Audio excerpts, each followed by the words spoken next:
This is Morning Juice. Sports, insight, and great storytelling. Starring Bobby Carpenter and Jeff Tito Thitoff. It's time to attack and dominate. And that is what we're going to do, attack and dominate on a Wednesday.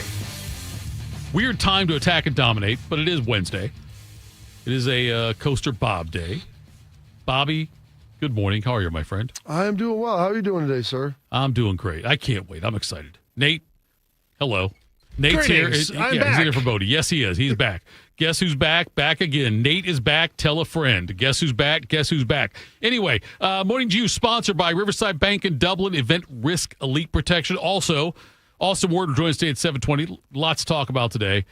We've now hit I think, Bobby, the post-summer lull as far as football talk goes. We always talked football anyway, but like now we can talk more relevant football than we might have done a month and a half ago. Is that fair? Well, I mean, there's not even a month and a half ago for sure. I mean, camp started late July, early August, so it's been about 3 or 4 weeks that we've had things going on. Ohio State's been in camp for 2 full weeks today. They reported 2 Wednesdays ago and started practice on Thursday. So, yeah, I mean, we're in the thick of it now as we get started off, and it's going to be game week here before you know it. We're 10 days until the first 4 college football games. We're 17 days from Ohio State, Texas, and 22 days until the official start of the NFL. Big show lined up for you today. By the way, the Reds beat the Phillies 6-1 yesterday. The Reds host Philly tonight at 5:10. Hunter Green returns to make his first start since June 3rd. Guardians over the Marlins 4-3.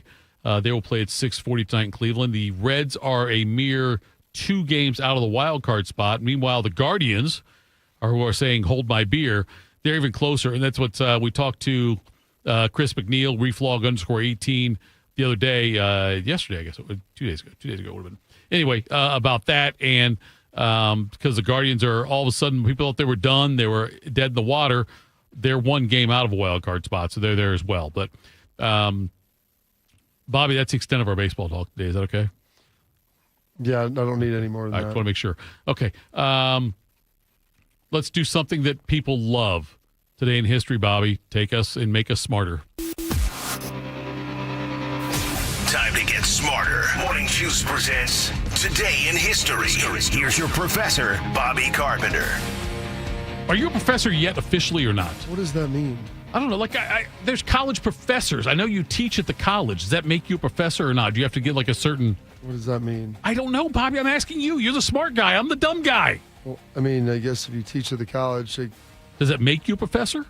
Can I call you professor officially? that's what they call me in class. So, I mean, Then you're a professor, Bob. my title is adjunct professor. So, Maestro. I don't know if it's maestro, but it's adjunct professor. I All mean, right. if you teach in college, that's typically what they refer to I you as didn't know. long as you're not a TA, which I am not. So, You are not a TA.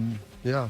All right, professor. That's official. Go I've been ahead. teaching there for 7 years, Thitoff. I know you haven't, Bob. Listen, and by the way, when I tell people that like people don't know that you're teaching at the college. I talked to people before, and they're, sometimes you teach Ohio State a couple days a week, whatever it is, and Sometimes you teach at Ohio State. I teach spring semester. I didn't mean to I belittle teach it. 3 Bobby. sections. I'll be teaching 3 sections this year, up from 2. And I used to teach in the fall, but I don't have the time anymore with football. So All right, there you go. That's what it is. take it away, General Professor. It is Wednesday, August 13th, the 225th day of the year. $1.40 remaining in this 2025. Listen, you'll be amazed as we'll crack. So what is today? The 13th? Yeah. Oh, so September 23rd-ish, Yeah. we will be That- inside of 100 days. I've been saying like all year long, like football's coming up, and now I see the number of days left. I'm like, wait, slow down. I'm not ready yet. I mean, the year. Listen, it'll be inside out. Once you get inside 100 days, the year sprints to the end. You're right. You better start looking for Christmas presents at that point. This date, 1889, William Gray, of Hartford, Connecticut, is granted a patent for the first coin-based telephone. Meaning you have to put the coins into the phone. Well, I try to explain it for the kids because You're right. They don't know. I don't know if anybody listening under the age of 34. I did see a payphone in West Virginia this past summer. So yeah, it was Pretty wild to kind of see that in the wild out there, just still operational. Maybe, I don't know. I didn't try to use it. As a kid, Bob, the key what I would was do with it. You would make a collect call, and the parents would not accept it. Yeah, have them call you back or come get you. Yep. Well, I get all that off. Listen, your games are not going to supersede me. This day, 1948, at the London Games, the U.S. defends its basketball gold medal by defeating France 65-21. Ooh. Bit of an ass whooping there. There's only been 2 times Thitoff where the United States did not win the gold medal in hoops. Only 2 times? One was 72, which they got ripped off on. The other one was was it 2000 or 04? 08. It's one of those. I think it was 08. 08. Or 04. 04, I because believe. the 08 was a redeem team, I think. Yes. 04, I believe, is the year that all started falling apart. 72 was in Munich. Was that in Munich? No.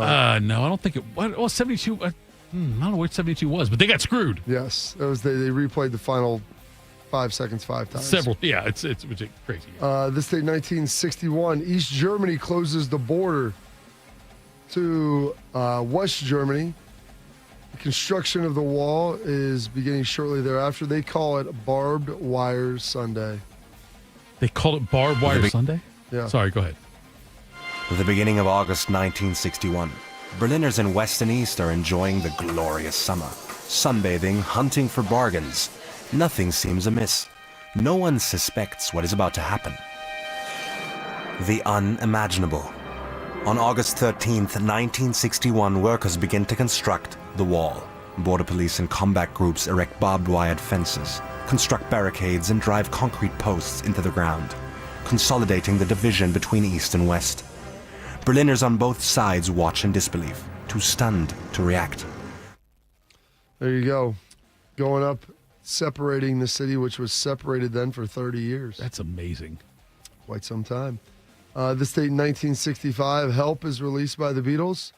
And 1 year later, Summer in the City by Love and Spoonful hits number 1.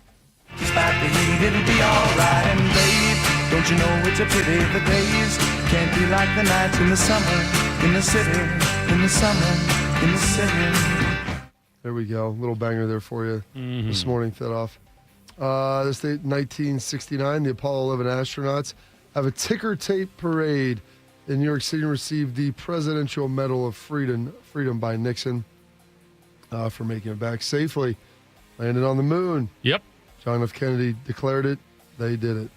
1994, the Cranberries performed Zombie on day 2 of Woodstock.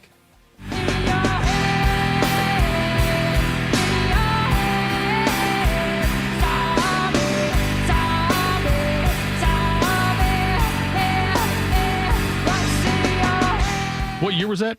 1994. All right, so was I 23? Yeah, 23 then. That's more in my era than yours, Bob. Right? Oh, yeah, that'd be definitely more your era. I would be. But 10, I saw Nate banging his head old. over there. Was Nate, how old were you then? I would have been 9 or 10, depending on the time of the year. All right. Oh, goodness. This date, 2016, Michael Phelps wins his record 23rd gold medal, participating in the 4x1.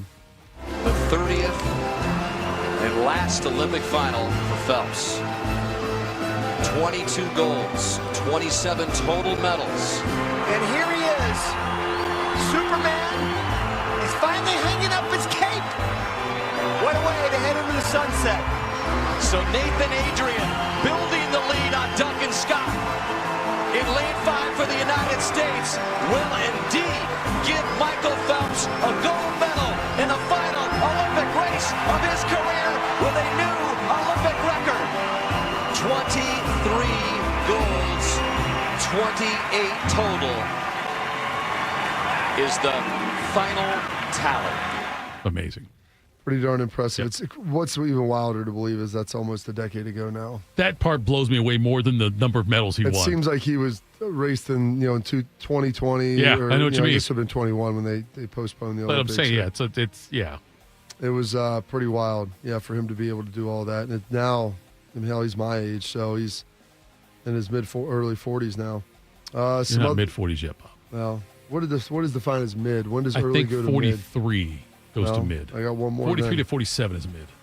There you go. Then you're late. This date, some birthdays. Andy Oakley, the famed shooter for the Buffalo Bills, Wild West show, born on this date, 1860. Alfred Hitchcock, born on this date, 1899. Ben Hogan, one of the great golfers of all time, 9-time major winner, career slam winner, born on this date, 1912. Well, the most important thing in a golf swing to me is the movement of the lower body from the top of the swing. And if you don't mind, I'll demonstrate. First off, you start down below with your knees and your hips. At the top of the swing, you move the lower part of your body, not your shoulders, the lower part of your body, letting your arms and hands follow, bringing you into position to hit. But this is the first movement there. Then you release at the bottom. Most people do it entirely opposite. They rotate their shoulders first instead of their lower body. As a result, they come across the ball and hit the outside of the ball instead of the back of it. Bobby, you're mostly a scramble golfer, right? Like events. You play like in most of the time. I just don't have time to go play solid rounds. I did get asked to play again, but like the problem is during football, I got no time. It's guys like me will watch videos of Hogan, will watch videos like things that give you tips. And 95% of the time, they don't help because we don't play enough. Like, amateur hacks, weekend golfers, whatever. You've got it. Ben Hogan also said if you want to get good, you got to get your clubs dirty. Right, yes. So there you go. That's all part of it as well. Big birthday for Shark. I know he's at home celebrating right now. I don't know if we end up getting anything. We did. He would be 99 today. Passed away in 2016. I'm afraid to know who this is. Made it all the way to 90. The former president of Cuba, Mr. Fidel Castro. The scene at the airport offered the confusion that has come to be associated with the comings and goings of the Cuban leader. And here's how it looked and sounded. That is the American people are not your friends? The American people, I think, is good people. But the American authorities? Yes, they have not to charge with the guilty of all the lies that publicity tell to them. The people of the United States is good people. Harlem people is wonderful people.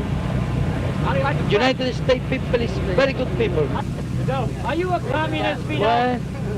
Well, wait for the history. The history will state what we are. You don't know anything about, Castro climbed the ramp and then off to Cuba. His big contingent apparently went on something of a shopping spree here in New York. They lugged aboard numerous cardboard cartons. I believe, Bobby, that Castro reached out to a major league team when he was younger and wanted to get a tryout as a baseball player. Sounds good to me. And was denied. But if that team, I might, maybe I'm wrong. Washington Senators, maybe way back then. I don't know if it's myth or not, but supposedly, though, he did want to play Major League Baseball. He's a big baseball fan. Big baseball guy. So and just think what was before everything kind of flipped over, the Pirates, when they won it with Roberto Clemente from Puerto Rico. Courtney, my wife's great uncle, played on that team. Really? Yeah, I've got a sign. I got a pennant of it in the house. They've got pictures of him hanging out with Castro and everything. No the kidding. whole team, yeah, hanging out with them down in Cuba. They passed around ARs, all kinds of stuff. But yeah, I mean, he was a big baseball fan. So that was before it was, I guess, taboo to go down there and visit. So yes. So you can go visit, just might not get back. Well, you're not allowed to leave. At one point in time, I don't know if they've changed that. You could go through Canada. I don't know how exactly all that works. You could swim. You could swim. It's only 90 miles. It's not that far. Right. This date was Bill Masterson, born on this date, 1938. Played in the NHL briefly. Only NHL player to die from an in-game injury, sparking the helmet debate. Did not get instituted until 10 years after his passing. The mandatory helmets, but Bill Masterson, born on this day. Masterton was drafted by the Montreal Canadiens out of college, but with just 6 NHL teams, he couldn't crack a lineup until the league expanded and the North Stars called. Masterton knew it was a gamble. The gamble started to pay off, though, when he scored the first goal in North Stars history in the team's first game. But then, the fateful day. But 3 months later, Masterton would be at the center of the darkest day in NHL history. January 13th, 1968. He passed the puck, and right as he let go of the puck, he got hit. Good, clean hit by two players at the same time. And then he went down and hit his head. If you go back and watch the hockey, like when they put the helmet rule in, Bob, it was like guys were grandfathered in. Yeah, they could stay without. You could stay without. It's amazing to done. think they played out there without helmets, just like baseball without. Same batting thing with helmets. the visors. Yeah, right. It's like it's amazing though, isn't it? Yeah. You watch that, you see guys. You'll see guys out there without helmets on at all. I don't know. I can't fathom it. Yeah, pretty wild. Pretty wild to ultimately see that. And that started the change of everything ultimately happening. Turning 53 today, Kevin Plank, the founder of Under Armour. And the McCourty brothers, the twins, Devin and Jason McCourty, both turning 38 today. So, Jason, I interviewed your brother, Devin, earlier this season. And Y'all didn't invite me? No, you weren't invited. Okay. He said once you grab a ring, you can get invited. So congratulations. Now you got yourself a ring. But, Devin, remember when you told me how special it would be to share this moment with your brother? This moment is happening. Can you describe it? Oh, it's unbelievable. Where's Mama? I think she right over there. I just think his career summed up this season. You know, he's been working his butt off, always puts in the work. I've always admired how hard he's worked, no matter what the team does, no matter what anyone else does. And that's what this year was, man. We struggled at points. We did well at points. And I thought this game, 13-3, a way that we're not supposed to be able to win, we come out and win the biggest game of the year that way.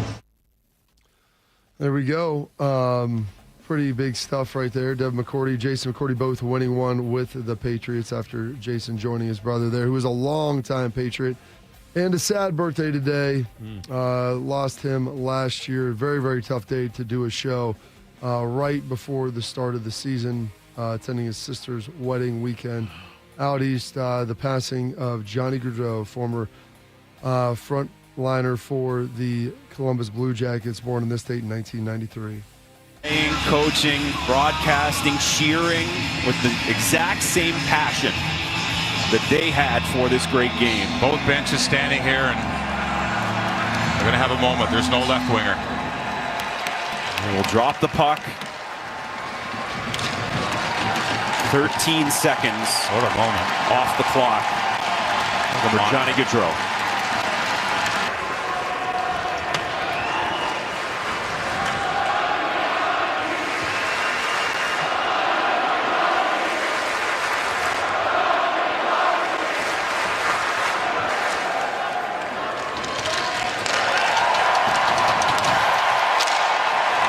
Big cheer from the fans here in Columbus. Not a dry eye in the house.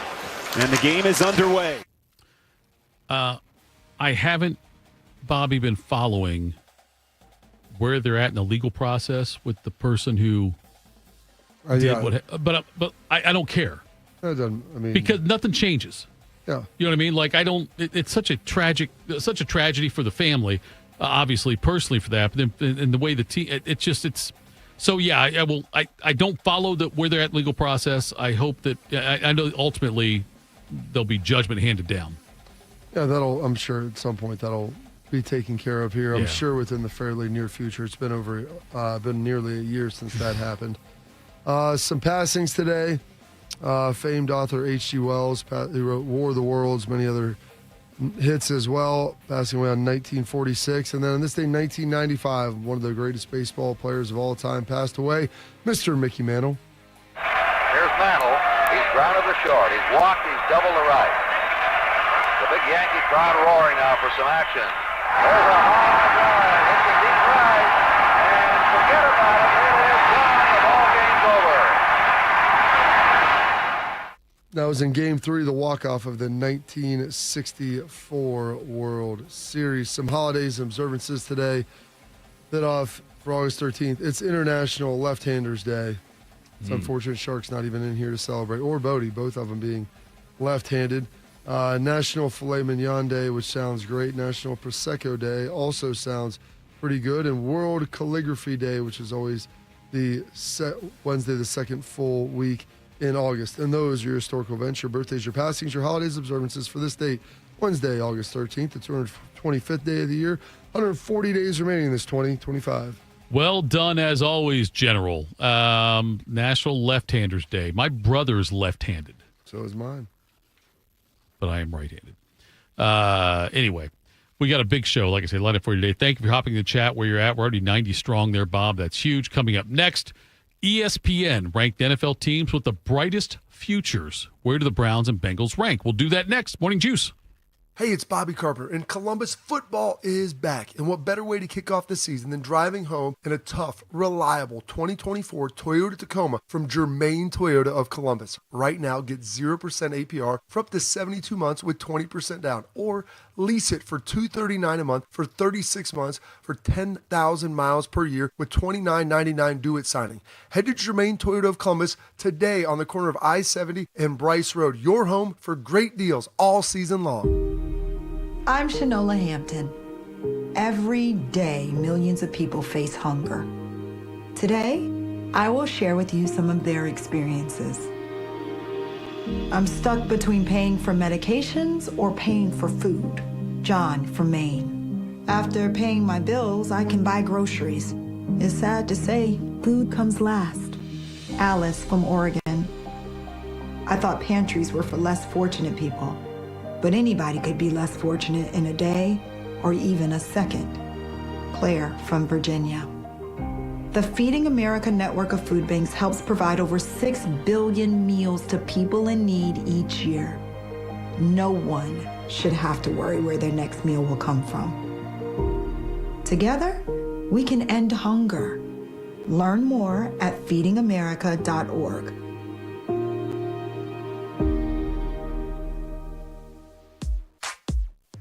Teachers are dynamic leaders, shaping a new generation. They bring a variety of perspectives from diverse backgrounds, innovating how they teach to prepare students for our fast-changing world. Achieving this takes skill and expertise. They're tireless explorers, creatively discovering a universe of solutions, telling stories, experimenting, inspiring, mentoring, connecting cultures, and connecting with each other. Leading by example. Experience the unique joy of helping students thrive. Teaching is a journey that shapes lives. Are you ready to begin? Explore teaching at teach.org, a campaign supported by the U.S. Department of Education, teach.org, and 1 million teachers of color. Respiratory syncytial virus, or RSV, is a common seasonal virus, but it can have major implications on a patient's heart health. Most RSV cases involve mild cold-like symptoms, but up to 160,000 adults are hospitalized each year for more serious cases, and RSV can escalate chronic health issues. If you're over the age of 60, talk to your doctor to find out if the new RSV vaccine is right for you, and learn more at heart.org/RSV. Played for the Dallas Cowboys. Tito wears assless chaps. I'm dead sexy. You're locked into Morning Juice. Morning Juice, Tito, Bobby Carpenter, Nate with you today. Thanks for tuning in. Bobby, ESPN decided to do a thing. They spoke with Louis Riddick, Ben Solak, Aaron Schatz, and Seth Walder, and tried to determine for the next 3 years what teams have the best future. You want to do your thing first? End, okay. You jumped into it. I jumped into it. I'm sorry. Anyway, it's Bobby. You look at it, and the top teams that all had the highest rankings. They ranked them up to 100 on these things, like overall roster, quarterback, coaching, and front office. They took quarterback out of the overall, but anyway, the Eagles ranked the highest for the next 3 years. Obviously have Jalen Hurts. So the Ravens were next, Lamar Jackson. Chiefs, Mahomes. Bills, Josh Allen. Lions, Jared Goff. Packers, Jordan Love. Then you had Denver. Denver, I was a little bit surprised that they were seventh, as high as they were, with an overall score of 85. Bo Nix he's had 1 year in there. Texans 8, Niners 9, Commanders 10. And so I've been through 10 teams now. We have not mentioned a single Ohio team yet. The Bengals were rated 15th, and the Cleveland Browns, what were the factors again? You said quarterback, overall roster. It is overall roster minus the quarterback, and then quarterbacks, then coaching, and then front office. Okay, well, that's why Cincinnati's down at the bottom. Right. Steelers were 22nd, so now we've gotten 3 of the AFC North teams, and then the Browns were 26th. The Browns got the lowest rating they got was for quarterback. It was 56.8 was the rating they got on that one right there. Out of the Browns and Bengals, for the next 3 years, is it even close for you? No, because you don't even know who the Browns quarterback is, and that's 1/4 of the judgment of it. Their front office, I would say, has tried more than Cincinnati's has, but still has made. I mean, the Deshaun Watson signing, and a bunch of people wanted to sign him. I get that, but just their handling of everything and all of that. So you look at, Browns don't have a quarterback. Their overall roster is, I would say, it's above average with all of their players. Right. But they're not going to be that for the next 3 years. Myles Garrett in 3 years will be on the downslide. He'll be significantly older. I like Stefanski, but he's not setting the world on fire with anything, and their front office hasn't shown to be great. Do you think, we asked this Cincinnati, I bet, is the best team with the worst front office, or best quarterback with the worst front office? I bet that's the biggest delta of any team on there, of any quarterback on there. With any, the Browns right now, their quarterback is, 31st is where they're at. I don't know who the hell 32nd would be. Where's the Bengals front office? The Bengals front office. Let me get that for you, Bob, because, it should be. I bet there's the biggest difference between quarterback and front office. Okay, so the Bengals quarterback is 95.3, which is 4th among all teams. Front office 68.3, 28th. That's a pretty big. That's a pretty big drop right there. Pretty big drop. It's the biggest separation, I guarantee you, of any position on that board. God, and that is why the Bengals don't appear until the mid-teens. I think figure out the defense. The Bengals? Yeah. They had a good defense. You're right. No, well, they had good talent. They didn't perform well last year. Last year they weren't very good. Yeah. But 2 years ago they've got the talent. They've got players. I mean, they had players. That the problem is you horse around with Trey Hendrickson and all this other stuff and what you're doing. You draft Shamar Stewart and then have that handled in a crappy way as well. So, I mean, the issues are the issues. That's the problem right there with Cincinnati. Well, where are they at? They have a quarterback that's a top 5 quarterback. Yeah. Their overall roster, do you have Cincinnati still up? What's their overall roster? Overall roster, let me get it for you here. Yeah, but you're right. The roster, though, certainly, yes. You would think that overall, if you look at it. Their overall roster's top 12. Their overall roster, they have got it at 14th. Very close, 78.3.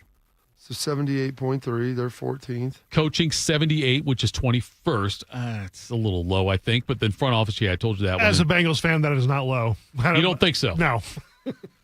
I could do without Zach Taylor and his 1-11 start in the first 2 games of the season. They changed it this year, though, right, Bob? Because I know they're playing more of the regulars in the preseason than they normally did. Yeah, I think that'll help. I mean, they've also had Joe Burrow injured to start the season the last couple of years, so that's also played into it. Not Stefanski. Was Zach Taylor? Zach Taylor. Yep. I think Zach Taylor is. That's probably about right. If you told me he was it's probably on the low end. Between 16 and 22, I would say that's probably fair. Yeah. I'd say he's closer to 16 than 22, but I'm not going to argue with this terribly. The biggest thing is their front office. They're 28th. They have the biggest separation between their quarterback and front office. They made a bold prediction of every team, too. This one was from Walter for the Browns. He said the only Browns offensive starter from this list still in a starting role for the team at the start of the 2020-27 season will be DeJuan Jones. He said otherwise see a complete turnover at the offensive line as the offensive line ages out and the team looks for a new quarterback and at some point trade wide receiver. That was always their strength. Yes. And the thing is the offensive line got old. They blew the quarterback situation. Their defense is really good, but they're going to be slowly turning over to it in 3 years. Like this team, you're going to have to draft well again and put a quarterback in there to have success. That's the thing, Bob. What really bothers me about the Ohio teams is the wasting of elite talent in their primes. I feel like the Browns wasted Joe Thomas, wasted Nick Chubb. They're going to waste Myles Garrett. I feel like the Bengals are going to waste Joe. And granted, he's had success.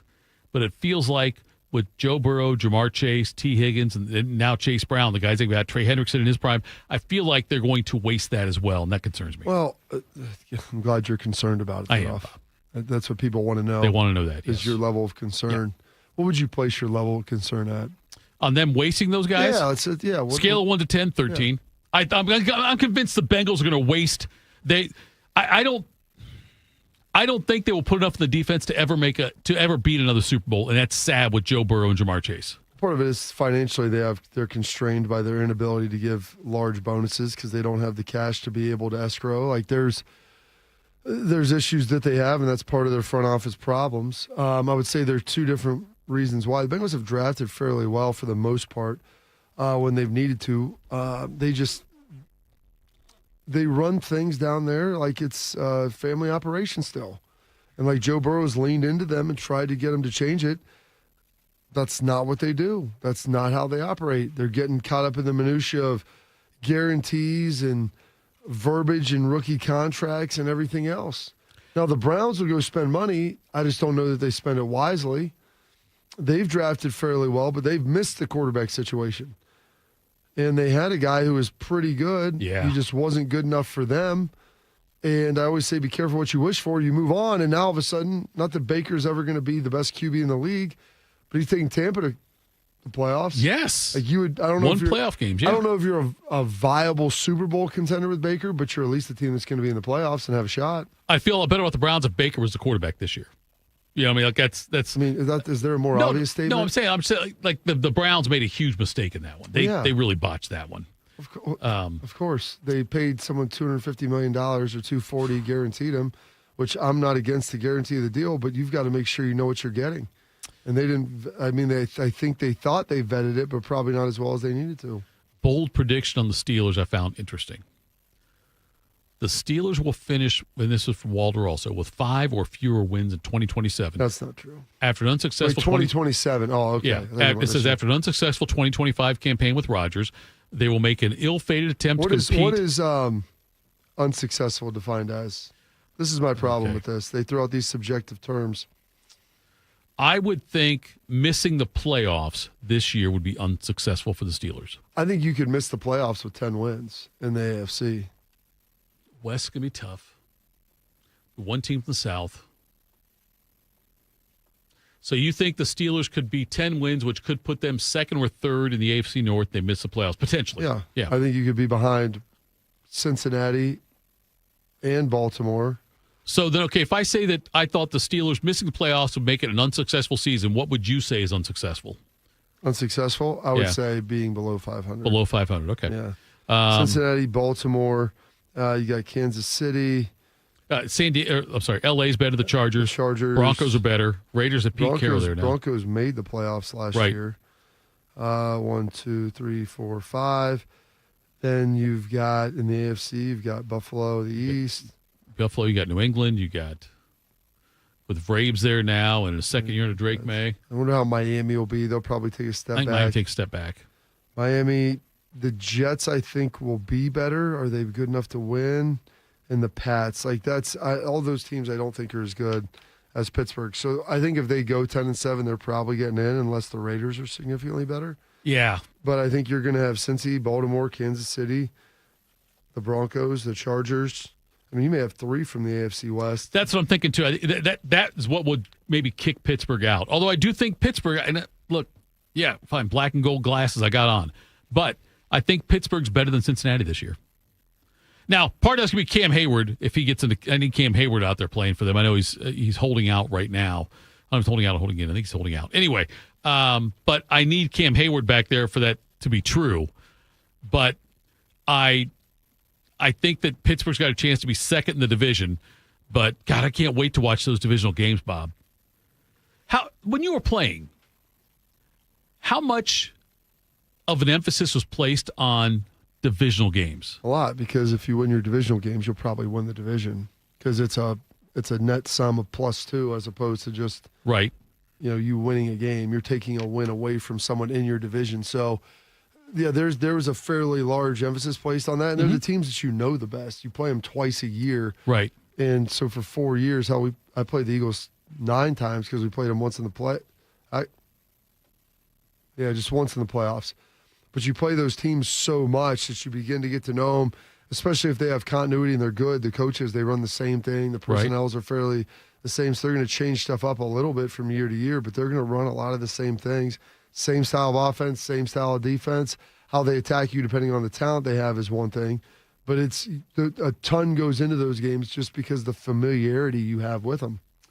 I always wanted to, when I was younger, I wanted to believe that, Pittsburgh, Cleveland, Dallas, Washington, I wanted to believe that those were Dolphins, Patriots way back then. But I wanted to believe they were like Ohio State, Michigan. I know they couldn't be that way. I don't know if they're like that, but there was a big rivalry. I mean, I think the rivalries probably used to be a little bigger than what they are now, just because there was less teams. Right. Now there's, the league has grown from the 70s, probably added 6 or 7 teams. Right, the 2 and 76, and then we had all the Jacksonville, Carolina, Baltimore, Houston, Baltimore, Cleveland. I mean, you've added teams, so there's and teams have moved a little bit, and you've maybe lost some of that stuff. I mean, some of it came down to like the owners and the coaches who had been there for a while, and that's not the case as much anymore.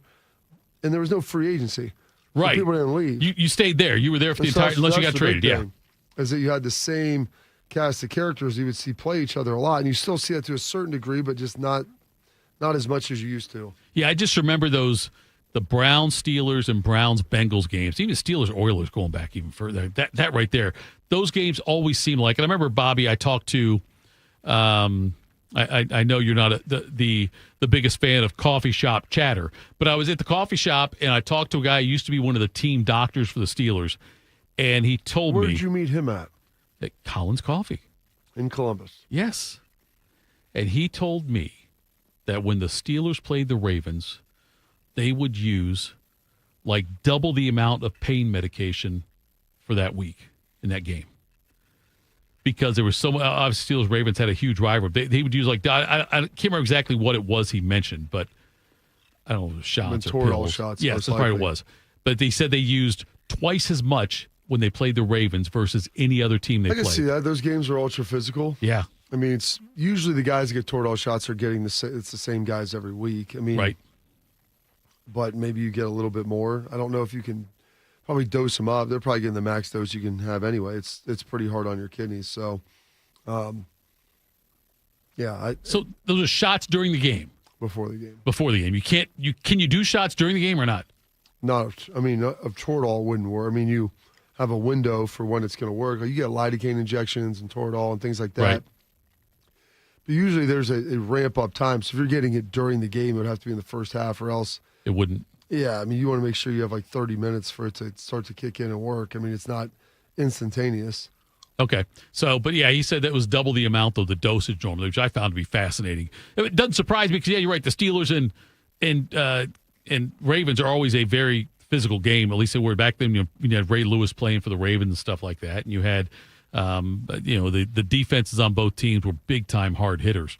What was the most physical team you played against? Was there a team? I'm not saying you guys got double the shots, but yeah, I guess when Parcells was there and Gibbs, that was kind of the renewal of that Washington rivalry, right? Because Bill was in New York for such a long time. Sure. He would play against Gibbs in the '80s, and so then those guys going back and forth again in the '90s. I think there was that element of it. A lot of times, Philly was always the best team. It's weird because those are kind of the historic teams. So they all kind of have big rivalries against each other. I would say largely, my first year Washington was big in it, but largely it was probably Philly and New York were the two that we kind of leaned into a lot. And, I mean, Washington just wasn't great after Gibbs had retired. Right. So for the next 3 years, Philly was pretty good, and then the Giants had Eli, had Brandon what was the running back's name? Brandon. It wasn't Ingram. No, it was Brandon. 27. Yeah, I know what you're talking about. Yeah. I had him in fantasy. But, yeah, they were big. They were physical, like to pound the football. Right. Snee was their guard. I mean, they were good. Coughlin, coach with Parcells. You know, we were mostly of our team was, you know, Parcells' team even after Wade had taken over. So there was that element of it, I think. Was Parcells against the Giants, was that personal for him? Maybe. I mean, he left on his own accord. Yeah, but I think he wanted to go back there and coach, and they did not want him back after. I didn't know that. Well, this is the memory of a 12-year-old boy, maybe 13-year-old boy. We had gone back to New Jersey to see our friends who were there, and went through the facility. Their trainers, still the trainer today, was my dad's trainer there, Ronnie Barnes. Great guy. Yeah. He's one of the longest tenured guys. I mean, he'll tape an ankle every now and then, but he basically runs all their medical operations. Great guy. And it's funny, I've talked to Ballard, a lot of the guys that have played there about him. And super tight with the Mariners. I mean, he's like their funnel to life, I think, up there for the football side at this point. But we were up there visiting, and my mom, we went over to the Parcells' house. Now, I don't ever remember talking to Bill. My mom was talking to Judy. I don't even know if my dad was there with me. He may have been doing something else. My mom went over to see Judy while they were still married. And maybe she had called earlier, and she's like, I'm sorry, I have to get off the phone. Maybe my dad did go with us. But she's like, Bill's expecting a call from the Giants, and I think that was, he was hoping this was before he would have taken the Patriots job. Right. I think that he was hoping to maybe get back with them. I think. So my recollection of this is... 12, 13-year-old boy. I get it. Yeah, it's a long maybe time 11 ago. at some point. It was... He left in 91, so it'd probably been 92, 93, 94, somewhere in there. Whenever he took that Patriots job was probably, 93? So it was probably around that time. That's amazing to me. What a cool story that would have been, or interesting story. It could have changed history. Well, I mean, there was no... What's even cool, if there was no... call waiting. There was no it's like we got to get off the phone. He's expecting a call. Brandon Jacobs. Brandon Jacobs. There you go. They always get it in the chat for us. All right, coming up next, with quick hitters. This is Morning Juice. When it comes to protecting your business, whether it's your staff, property, or assets, don't make a crucial mistake by contracting companies that provide subpar and unprofessional service. What you need is a security partner known for their unwavering professionalism and unmatched reliability. You need Event Risk. Event Risk is a U.S.-based, veteran-owned company that not only specializes in on-site guarding, but also offers armed security associates and executive protection agents. Event Risk, elite protection for your peace of mind. Hello, my name is Eric Rose, CEO and founder of Event Risk Security Services. We are a U.S.-based, veteran-owned company providing protection services and consulting to Fortune 500 corporations, movie studios, celebrities, and high-net-worth individuals. If you're tired of fluff margins with low compensation for poor quality security officers and the endless revolving door of vendor staffing, then give us a try. For virtually the same cost, we can then address what keeps you up at night. Visit eventriskinc.com. Hey, it's Bobby Carpenter. When was the last time you hopped out of bed without that knee or back screaming at you? Or walked down a flight of stairs without groaning step by step? Hey, that was me. And I had to deal with that from all the years of playing football. But I went and saw my friends over at QC Kinetics, and it disappeared. I didn't have to tough it out anymore. Call over QC Kinetics with Dr. Wolkoff and get your free consultation. It's regenerative medicine, folks. There are thousands of patients who will tell you that they wish they would have done it sooner, just like I did. I'm glad I did, and my experience was tremendous. You go in, you have a consult, they lay out the plan, they talk about it. It's no pills, it's no scalpels. It's just your own body's biologics treating you and helping heal you. So find out if you're a good candidate. Go to qckinetics.com/Columbus or call 380-208-4544. That's 380-208-4544. They have offices all around Central Ohio, so be sure to go and check them out. Hey there, Jane Lynch here. You want to hear something funny? Too bad. You want to hear something uplifting that will inspire you? Good. Because today, I want to talk to you about Direct Relief, a humanitarian organization that does seriously good work when it counts. Fires, hurricanes, earthquakes. When disaster strikes, Direct Relief immediately shows up with medicines, medical supplies, and everything doctors and nurses need to save lives. Let's ship her out! every day across the United States and around the world, they're making an enormous difference. If someone needs help, Direct Relief helps. No politics, no red tape. Hey, what you doing over there? Oh, I'm packing insulin for kids with diabetes. See, every box here is literally a lifeline for someone in critical need. So check them out at directrelief.org. You might just bring a smile to someone's face. Tito has had 2 wives. They've both been named Heather. If you know someone named Heather, please warn her. This is Morning Juice. All right, Morning Juice. Tito, Hart, Nate, filling in for Bodie today. People asked in the chat, is it cat related? No, it's not. I don't know what his planned day off was. It was predetermined. I don't know what he said. It wasn't like crazy essential if he couldn't get it off. Right. But I don't know. Who knows? Maybe he went and got drunk last night. Bodie? Yeah. You think? Maybe. Actually, Bodie doesn't drink. I don't think he does. I'm positive. Oh, okay, he doesn't drink. Okay, so we have to get the scoop on it tomorrow. Well, maybe he found an 8-ball. Not a magic one. Or maybe a magic one. Maybe a magic one with the jacket. So now it's Nate's turn to shine.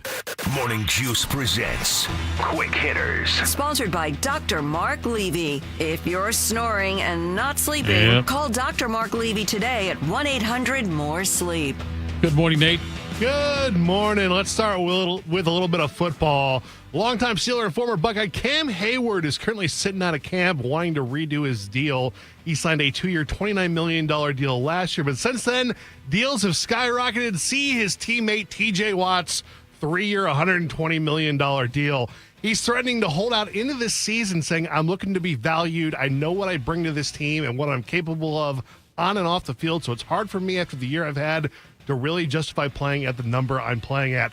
Bobby, do you think this deal gets done, or should he be honoring a deal he just signed last year? Well, these deals keep skyrocketing and escalating, and here's the reality. And I'll say this about any of these guys, if he wasn't good enough to play up to his deal right now, then they would cut him. So there's guaranteed money involved, and some of those things are punitive, so like it might not be as simple as that, but that's a lot of times how it works in the NFL. And he's still playing at an incredibly high level. The guy's been he was first-team All-Pro last year. Yeah. And that's all you need to know. He was first-team All-Pro last year. He's probably going to be the next Buckeye into the Hall of Fame.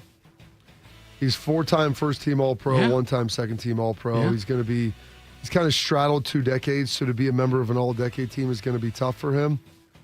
Because he's played so well late in his career. But the fact that he was first-team All-Pro last year in his 14th season or whatever it is wild. And everybody's getting paid a ton of money, and I don't blame Cam Hayward for sitting there and saying, hey, I would like to get some of that pot of money given the fact that what I've provided. He had 8 sacks last year. Bobby, he as led a defensive tackle. All defensive line with 11 passes defended. Yeah, he had a great year. He's good. I get it. I'm not going to hate on that. So this is what he said.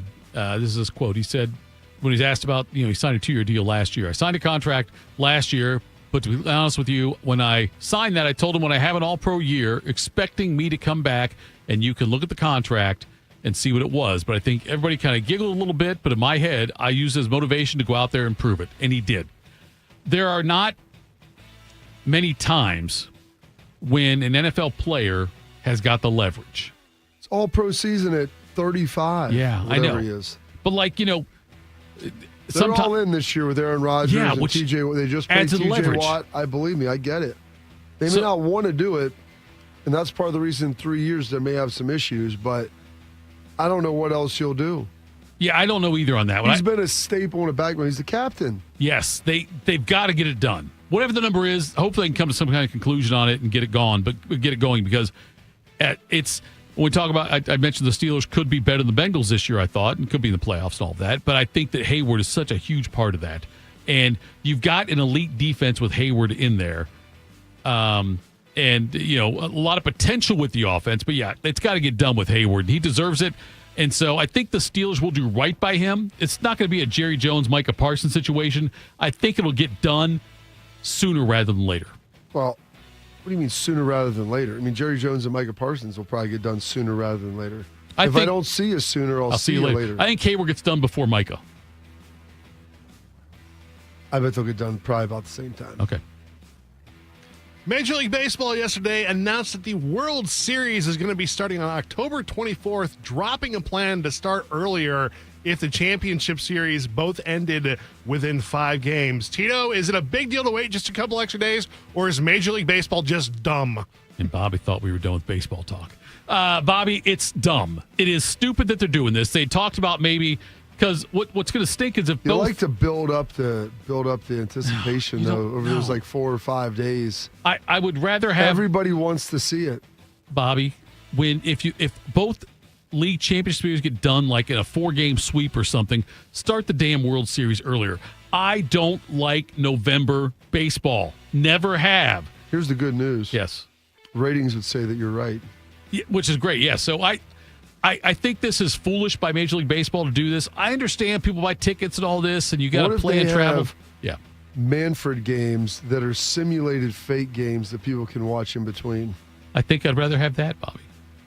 During the strike back in '81, by the way, the Reds, Marty Brennan and Joe Nuxall, they would do games on the radio that were not actually like 27 Yankees against the 1975 Reds, and they'd like broadcast things. Kind of like what we do during Saturdays. Absolutely, and fall, yes. Old Buckeye games. Old Buckeye games. They'd kind of say they would like do, but these would be fake games.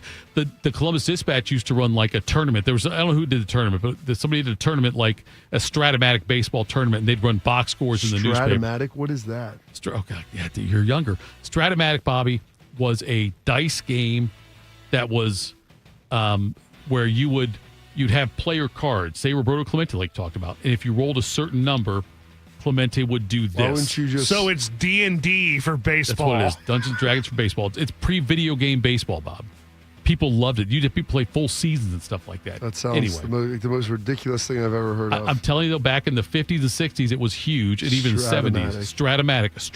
Strat-O-Matic. And they would do Stratomatic baseball games and run box scores in the newspaper during that player strike. Anyway, this is dumb for baseball, agree? Yes, they need to try to get this thing done with and over with. The problem is now, Thitoff, they're playing during the NFL time.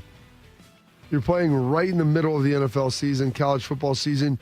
You're lucky if you're the third story then at that point in time. That's why you look at the ratings, and the ratings for the World Series have been abysmal unless you have great, huge market teams that are playing and a lot of stars in there. Yeah. Yeah, look, and I'm old enough to remember, Bob, when there was afternoon World Series games. I don't really bring the folks in. I would rather have that than have it be whatever the heck they play them I'm at with you. 9. Whenever they used to start them at 9 o'clock at night. Yeah, and at 1 o'clock That's in the morning. That's a great way to bring the young kids in. Yeah. All right, what do you got next, Nate? Earlier this week, Paramount and TKO Group announced a 7-year agreement to bring all UFC events to Paramount Plus.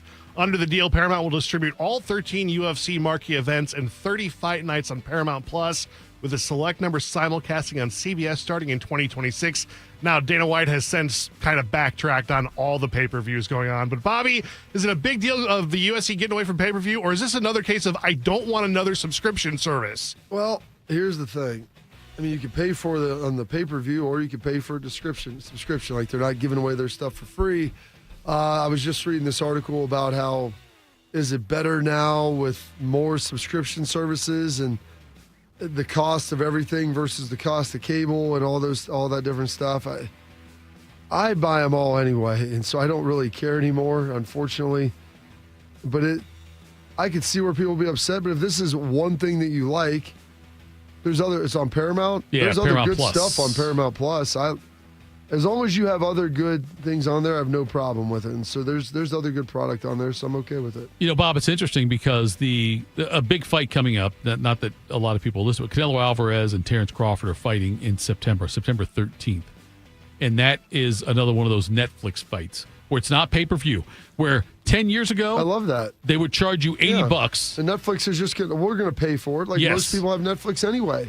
And that's what they're doing that now. That was like the Tyson Paul fight. Right, like, I couldn't same kind of believe it. thing. Like, oh, I don't have to pay for this? I already have. That and you sounds watched great. it. I wouldn't have paid for Tyson Paul. 100%. I wouldn't have paid But I to watched watch it because it was already part of my subscription. And they're putting NFL on there now, too. So it's right. like, okay, I feel better about my purchasing of it. The pay-per-view, before pay-per-view, Bob, there was closed circuit where you couldn't get it at home, but you had to go to like a movie theater and they would show it there and charge you tickets to get in. But there was closed circuit. And then there was pay-per-view, and I think pay-per-view, because of what's happening Is right that now. like those movie theaters that Tom Hanks would go to in Philadelphia? I don't know if those were the same ones. Is that not the closed circuit stuff? I wasn't sure. I don't know. We'll have to ask Shark. We That's didn't have his that generation. back when I was growing up. I remember Ali fights used to be sometimes. I remember that on closed circuit. But the fact they are doing this now with UFC, the fact that the Alvarez-Crawford boxing match is on Netflix, and WWE now in bed with ESPN, it feels to me like, and I'm glad for this, the pay-per-view world could be dying. Everything's pay-per-view now. I know You it's just buy pay-per-view. this It's not but the- on an individual yes. event basis, yes. It's not the... It's like, hey, I already have this. I'm more likely to tune in and watch it. Right. Like the Alvarez-Crawford fight, it's on a Saturday night, September 13th, where there's college football stuff going on. If you told me the price was $80 and here's the undercard, I would have said no. But you'll say, I'll glance over at it in between one of the TVs. halftime. And, I'll do one it, of the TVs. One of the TVs over there. There you go. That's what I'll do with that one. But yeah, I can't, I don't know. I hope that's what results in here, Bob, is that the pay-per-view market dries up and that and I know you're right. Everything's pay-per-view. Absolutely it is. There's no free TV anymore, really, for the most part. But I'm glad that Netflix, I'm glad that Paramount Plus, ESPN, we'll see what they do with the WWE as far as like with them getting those rights, if they're going to still do pay-per-view events or not. But it could be a big seismic change in how we consume and how we pay for some of our sports. But that's it for the quick hitters. All right, what was once considered a weakness for Ohio State is now a strength. Oh. We'll discuss that next. Morning Juice. Bobby Carpenter here with the Riverside Bank of Dublin Sports Money Report. Ozzie and Daniel Silna made one of the greatest deals in NBA history. In the 70s, they owned the Spirits of St. Louis of the ABA. When the NBA and ABA merged, they offered the Silna brothers a couple of million to go away, but instead, the Silnas negotiated a piece of future television revenue. We all know how TV contracts are these days, and the Silna brothers made a total of $800 million from the NBA. Chuck Moore, CEO, and Travis Sanders, president of Riverside Bank of Dublin, talk about deal making for local businesses in our community. Thank you, Bobby. Being a local bank has its benefits. We have experience making deals in this town, and with our local processing and underwriting, we're agile enough to move at the speed of business. Travis, share how we treat our clients. We advise our clients on risk mitigation, long-term financial stability, and market conditions to help them make informed decisions. The Silnas knew something the MBA didn't. Let our experience and local expertise help guide you in your business. Tune in every day for the Riverside Bank of Dublin Sports Money Report. Visit their office at 6300 France Road in Dublin or online at riverside.bank. Member FDIC, Equal Housing Lender. You know a thing or two about the moments in life that matter.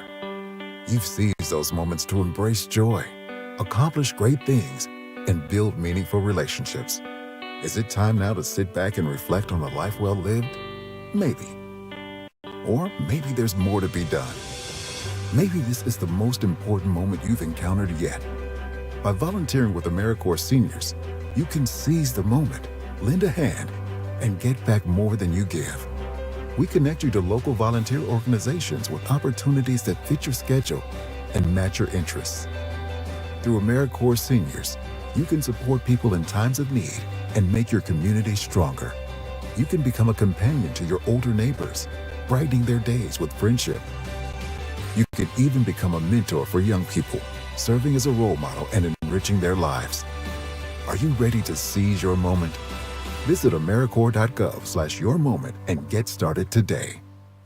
In honor of all those we've lost to cancer and those still fighting and thriving, like basketball analyst and cancer champion Dick Vitale. I want to beat cancer. I'm going to beat it. That's no doubt in my mind. I'm going to win this battle.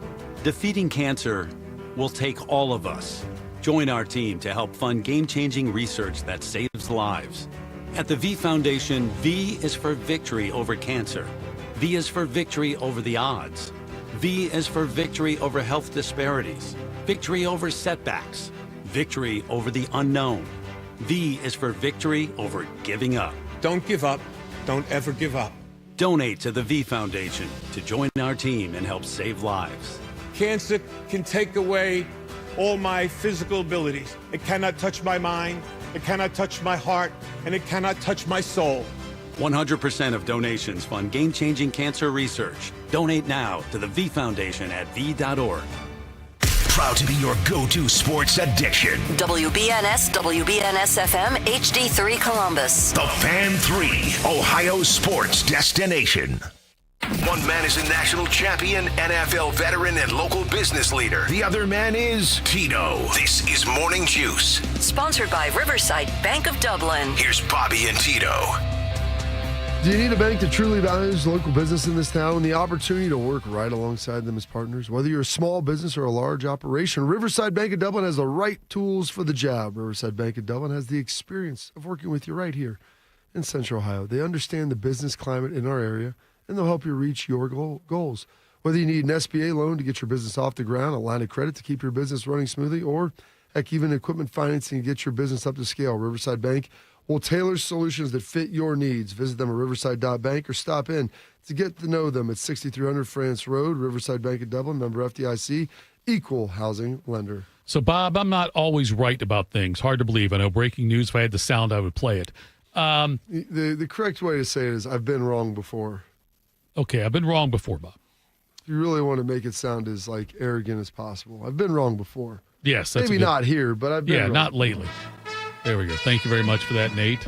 Bob, is it safe to say that a big concern going into the last season was the offensive line?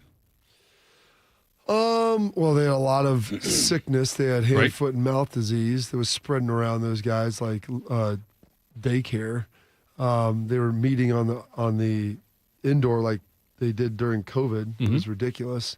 But you think about it, you were bringing in Seth McLaughlin, who was good at Alabama and won the Remington, so I think people have a rosier view of what many people thought. Right. They thought he was the guy that couldn't get the snap in. Yeah, we had issues with that. You're right. Yeah, there were some issues with that. Yep. Obviously, you had Donovan Jackson, who was going to be very good. You were trying to figure out that right guard spot, trying a lot of guys there. You thought you were pretty good with Fryer at the right tackle, and he was maybe going to be guard. You were kind of figuring out which he was going to be. And then you thought you knew what you had in Simmons on the left. Sure. Now, Simmons ended up being really good, blew his knee out, so that didn't help. But, yeah, there was a lot of question marks going in about how that thing was going to look at the beginning of the season. And if I remember correctly, around that time, there were some, maybe before that and then later on, but like there were some recruiting losses, I would say, like people that Ohio State was in on that they lost. Some big-time guys. Yes. Tennessee ended up getting some five-star tackle, which they paid a bunch of money to. And Sure. what did he do as a freshman? He didn't play because freshman offensive linemen don't play. So there was like kind of that stigma out there that thought that maybe the offensive line was in a there was dude, Coach Fry. Disarray? They were ready to. They already had Fry's grave dug. Yes, absolutely. They Yeah. were walking him by it, ready to push him down in there. Just let the dirt shower over me. So now, though, last year with the adversity they had with the offensive line, with injuries and guys moving around and different things, like you talked about the preseason things with the different sicknesses, that you now have, even though they lost some tremendous talent, and Fry's gone also, but they lost tremendous talent. Fry was really good. He was, and now Arizona, right? That where now I think he went to Arizona. Yeah.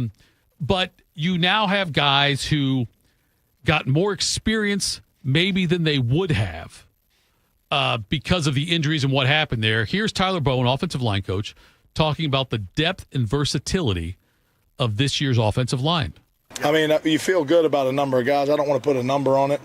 There's guys competing. I don't think this week's going to be a big week in concerns like who's going to roll out there and who are the guys. I think that's going to be ever evolving.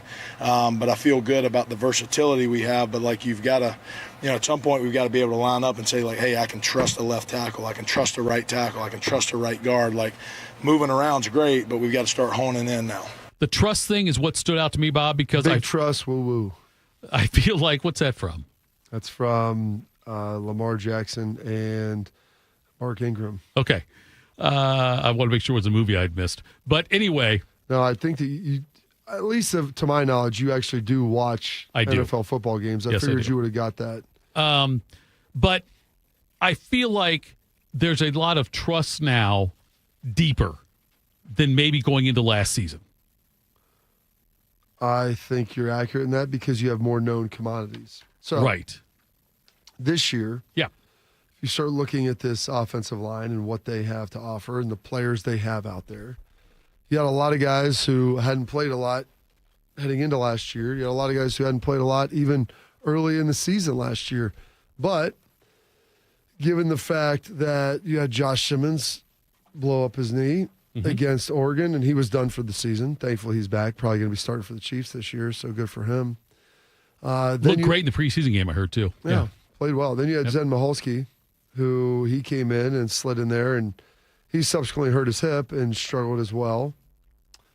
Then you had Seth McLaughlin blow his Achilles. So when that happened, then you were forced to put Donovan Jackson, move him from left guard to left tackle, which he played really well, especially the first game he did. It was against Penn State, and they had Abdul Carter on the outside, and he had to go handle him. And I thought he did a very, very good job. They gave him some help, but for a guy who'd always played guard to do that at tackle, I think that helped him in the draft. Yeah, I think so too. Number 2 pick and playing really well. Yeah. So you had him, maybe number 3 pick. Yeah, 3. So then you move him out. So what do? You need a left guard. So then they have Carson Hinsman, who was the forgotten guy, the doghouse center, who they brought in Seth McLaughlin to beat out. And him and Seth actually had a great relationship. I had them both on my podcast with Schlegs. And Seth talked about how just physically gifted Carson was. Carson, they have rankings in like 16 different metrics or 13 different metrics that they test. Height, weight, speed, agility, like strength, upper body, lower body, explosion, all these different things. And I think there are only 2 guys. There's tiers you meet for each position group based upon qualifications for it. And Carson was the first guy to be an all-gold grouper, and I think the other guy to do that was Arvell Reese. But Carson was the first all-gold grouper, meaning he was in the highest tier for all of the metrics. And Seth always said, he goes, the guy's physically incredibly gifted. And I think Seth was able to bestow some of that knowledge on him. And then he played beside Seth. Right. Well, then, as fate would have it, Seth blows out his Achilles. And then they start asking the question, well, do we move Padilla in since Carson's playing so well at guard? Carson played center last year. He can slide over. You know, what does that guard situation look like? Okay, so then they slid in a guy who'd been rotating and playing for Donovan Jackson a little bit earlier in Austin Sareveld. Austin goes to guard, who had played earlier some for Jackson when he was injured at the beginning of the season. And then you have Carson playing center. Well, then you fast forward into that Michigan game, and Tigris Shabola does not play well at right guard. Right. I thought that was probably his worst game as a Buckeye. The guys play okay the rest of the way.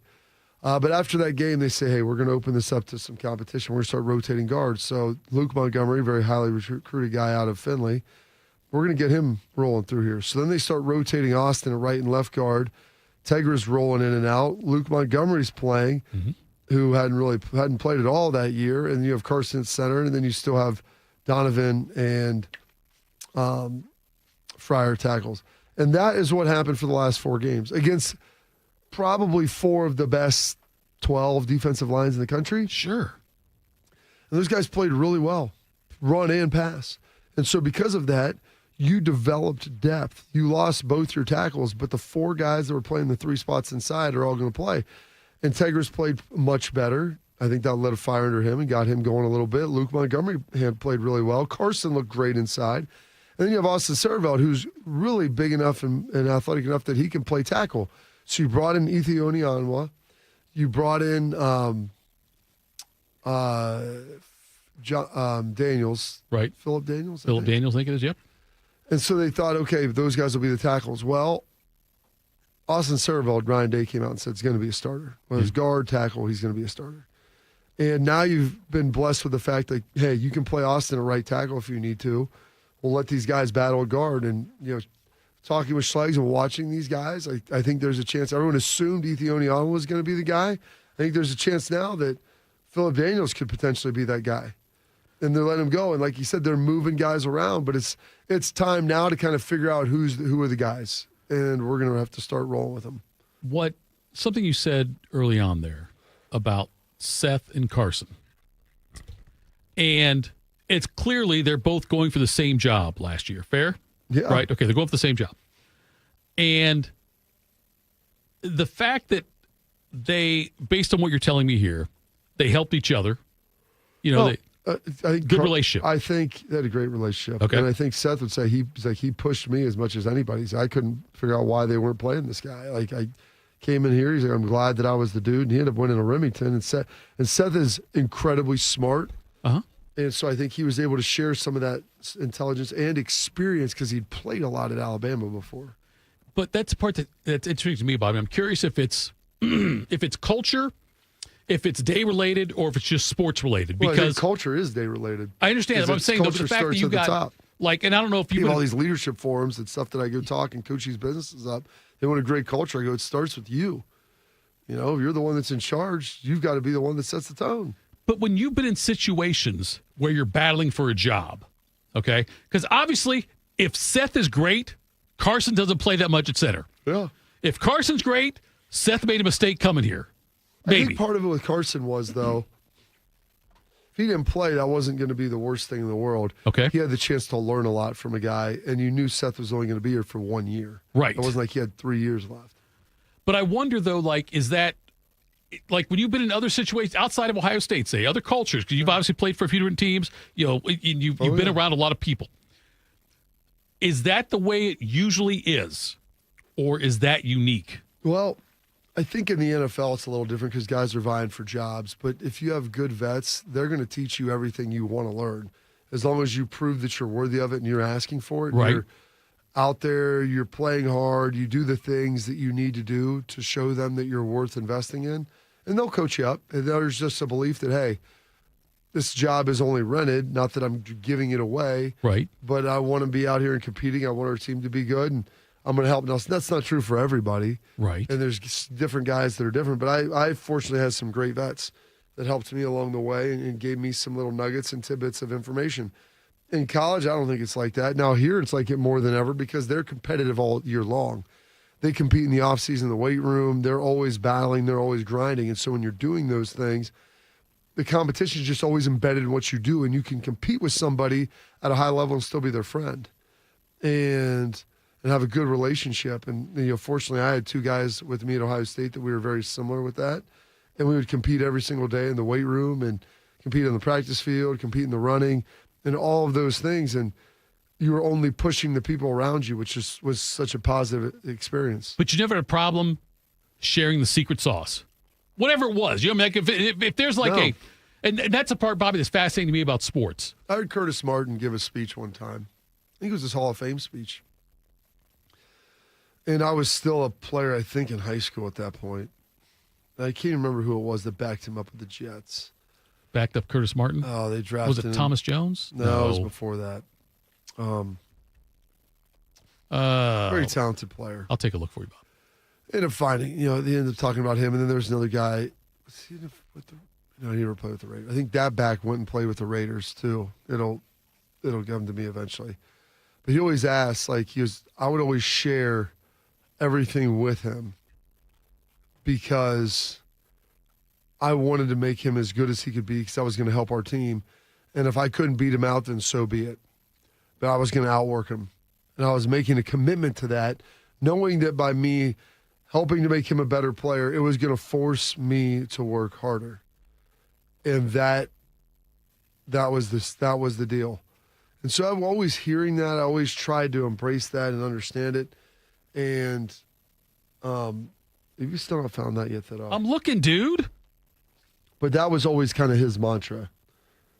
And that's the part, Bobby, that I don't know if that's – I know you do – go ahead. Leadership classes. I know you do. You talk leadership with people. But I don't know if that's necessarily the case in the corporate world most of the times. Yeah, because a lot of people are inherently selfish. Like you've got to work through that with them, and understand. people are going to, most people will be self-preservationists, and they don't have a greater goal of the team, and most people don't really want to work either. And so that's the other piece of it. Like, by making someone else better, you'll have to work harder to then make sure that you stave off someone taking your job. And that, Bobby, is how when I look at different teams and I evaluate coaches, that's one of the things I look at is, are the players, and the fact you said that about, Seth and Carson's not surprising to me, but you've got guys that are going for the same job. You got two guys going for one job. I think the Cardale JT Barrett thing under Urban was kind of similar to that. I think they were. I truly think they were friendly. Those guys like each other. Yes. Like even right now, you have You have Lincoln Keenholz and Julian Sand battling. Like, they want to win, but they're also talking with each other, all coaching each other up. Like, there's nothing in there that is going to be like, they're not hoping for the other person to fail. You're wanting to succeed. Like, I have a serious problem when people cheer for like bad things to happen to other people. Like, just be better yourself. Yeah, cheering for injuries, I never got it. I never obviously could understand that, but it just seems to me that it says a lot about the leadership if you've got guys competing for the same job, coaching each other up, knowing that it might take my job away from me. It's all part of it. If you're good. That's the part that I know, and that's all part of it. Like you get into the situation knowing that. And so that's all part of the whole situation. So you just have to embrace it. You go work your butt off, and you hope you do the very best thing that you can. Like, and let the chips fall where they may. And if you take care of all that, it'll be fine. When the statement you made, I can't remember if it was you said Day said it or Tressel or Urban, but like these lockers are rented. Was that? It wasn't those guys. I mean, that's kind of an old adage that they say. I got you. The uniform, the number, the jersey's rented. Okay. Bill Parcells used to say that a lot. I love that phrase. I think it's very interesting that, this isn't going to be yours forever. This is yours right now until someone else comes along. I thought that was always very interesting. But circus doesn't stay in town forever, Thitoff. I like that one, but that's probably more relatable to me. I think that one's probably more the lockers. I think the circus one is probably more about me than the lockers would be. Coming up next, folks, let's keep going with Ohio State talk. Austin Ward joins us. We'll do that next. Morning Juice. When it comes to protecting your assets, you need a security partner. Event Risk Security Services is a U.S.-based veteran-owned company providing protection services, consulting to Fortune 500 companies, movie studios, celebrities, and high-net-worth individuals. If you're tired of fluff margins with low compensation for poor quality services and an endless revolving door of vendor staffing, then give them a try. They're virtually the same cost, and they can address what keeps you up at night. Event Risk. Check them out at eventriskinc.com to learn more. Hey, what's up? It's T-Bone. My good friends over at Sleep Better Columbus want you to know that if you're 65 or older, enjoying those golden years, but maybe you're dealing with restless nights, you need to listen up. Are you tossing and turning, struggling with sleep apnea, and that leaves you wiped out during the day? Well, it's time to reclaim your rest with Dr. Mark Levy at Sleep Better Columbus. As a leading provider in non-surgical sleep apnea treatments, Dr. Levy helps you breathe easier and sleep deeper with custom oral appliances, a comfortable alternative to CPAP. The best part is that Sleep Better Columbus is in network with most medical insurance plans and is a proud Medicare provider, so your coverage can work seamlessly with Sleep Better Columbus. And as we head toward the end of the year, don't let those benefits go unused. You don't want to wait to use your deductible. Act now to make the most of it with Sleep Better Columbus. Call Sleep Better Columbus today at 800-MORE-SLEEP or visit sleepbettercolumbus.com. Once again, that number, 800-MORE-SLEEP or sleepbettercolumbus.com for your consultation. Sleep better, live better, you've earned it. Once there was a man who couldn't stand. A mom who couldn't wait. A scientific community that said it couldn't be done. And then you. And then I. And then we. Brought neuromuscular disease into screaming color with the Muscular Dystrophy Association. For 75 years, our voices have thundered through the halls of Congress. We've willed the impossible into existence. We've pushed the science, raised the funds, shifted the narrative, and transformed the reality of life with neuromuscular diseases. For 75 years, we've built communities together. Established the field of neuromuscular medicine, and made it thrive. Call that a legacy. Call it impact. Call it momentum. Just call it ours. Because it's the generations of community heroes that give MDA the strength we have today. And until neuromuscular disease is a thing of the past, you couldn't stop us if you tried. Join us and celebrate 75 years of breakthroughs at MDA75.org. As we wonder why our kids are struggling, someone is getting bullied. As we discuss how to improve their mental health, someone is being harassed on social media. As we wonder why they're skipping school, someone is crying themselves to sleep. Knowing the signs is the best way to prevent bullying. Please just leave me alone. Learn the signs at sandyhookpromise.org. Tito invited the new Russian family who moved in down the street to watch Rocky IV. It did not go well. I must break you. This is Morning Juice. All right, Morning Juice. And now we're joined by, look, if you ever listen to the fan, which you do, obviously, this guy's always on. I'm not sure when he's not on. Work schedule comes out, just says Austin in all caps. He is Austin Ward. He is one half of the Beat with Austin and Berm, the podcast available on 10 TV Plus. Austin, good morning. Who's the starting quarterback? Tito, this is the only show where I have a sounder, and you don't even play it for me on a Wednesday morning? You know what, Austin? That's on me. Let's start over. Thank God this is on tape delay. A guy who considers himself the mayor of Laramie, Wyoming, who holds the shuffleboard record at the Ranger, and most impressive, the commissioner of the Central Ohio Two-Man Scramble League. Here's Austin Ward. Hey, it's Austin Ward. Yes. He's one half of the Beat with Austin and Berm, now available on the 10 TV Plus app. Austin, who's the starting quarterback? That feels great. Thank you, Tito. No, it's Great to on be me. with you guys. Thanks. Happy Morning Juice Day. Yes. Happy Hump Day to you, Bob. This is There's no hump day for Bob. Bob works 7 days a week. There's no hump day for Bob. It's still in the middle of the week. Okay.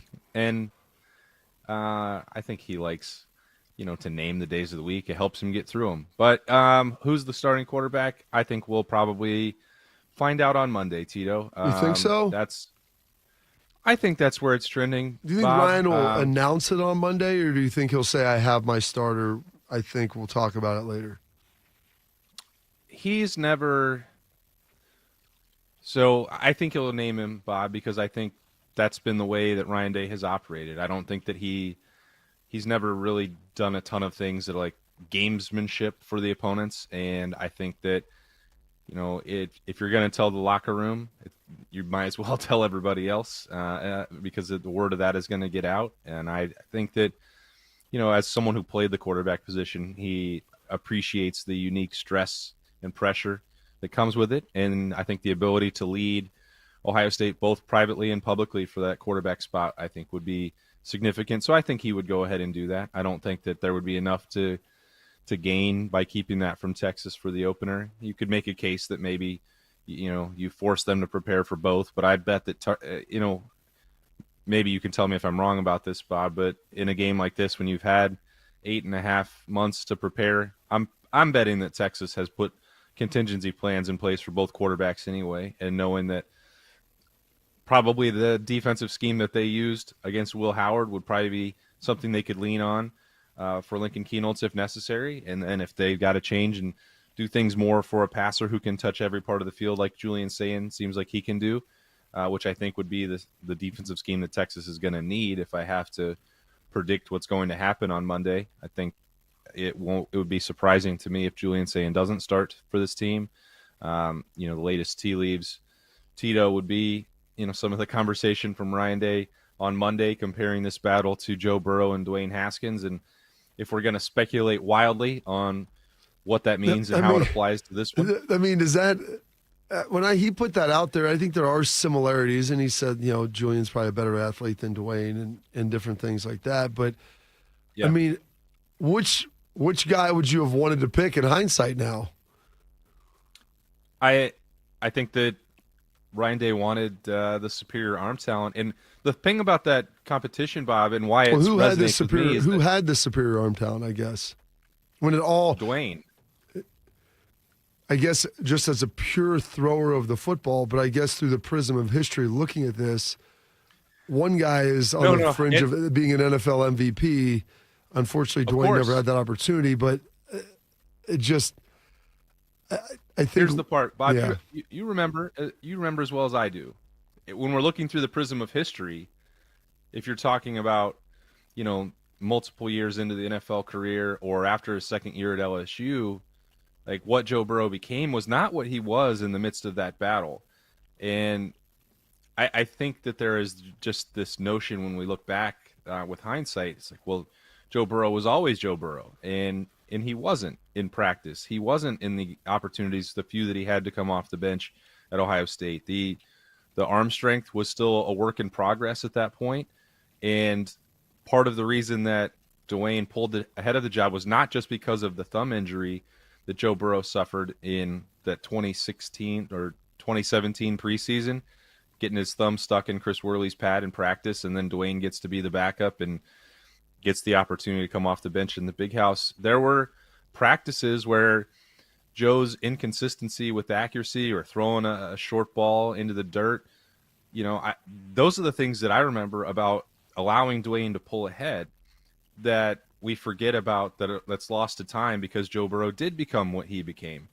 I thought Ohio State really didn't have a choice in the matter at that time. Dwayne was ahead. He had proven himself in one of the most difficult circumstances possible. And then the arm talent was the natural ability with that right arm of Dwayne Haskins was like, you lined them up. There really wasn't a comparison between him and Joe Burrow. And even in the decision that they made, they wound up with Dwayne Haskins throwing for 5 billion yards and 50 touchdowns in 2018. And then they got Justin Fields after that. So compare that to Joe's first year at LSU, and we know what happened after that. But I don't know how anybody would have, during the 2018 season, there was nobody saying, man, it would be really cool if Joe Burrow was running this offense instead of Dwayne Haskins. That conversation didn't exist. But the parts, again, to compare Lincoln Kienholz to Joe Burrow now seems laughable. To compare them what they were then to what Joe Burrow was then, there is inconsistency with Lincoln Kienholz as a passer. There is great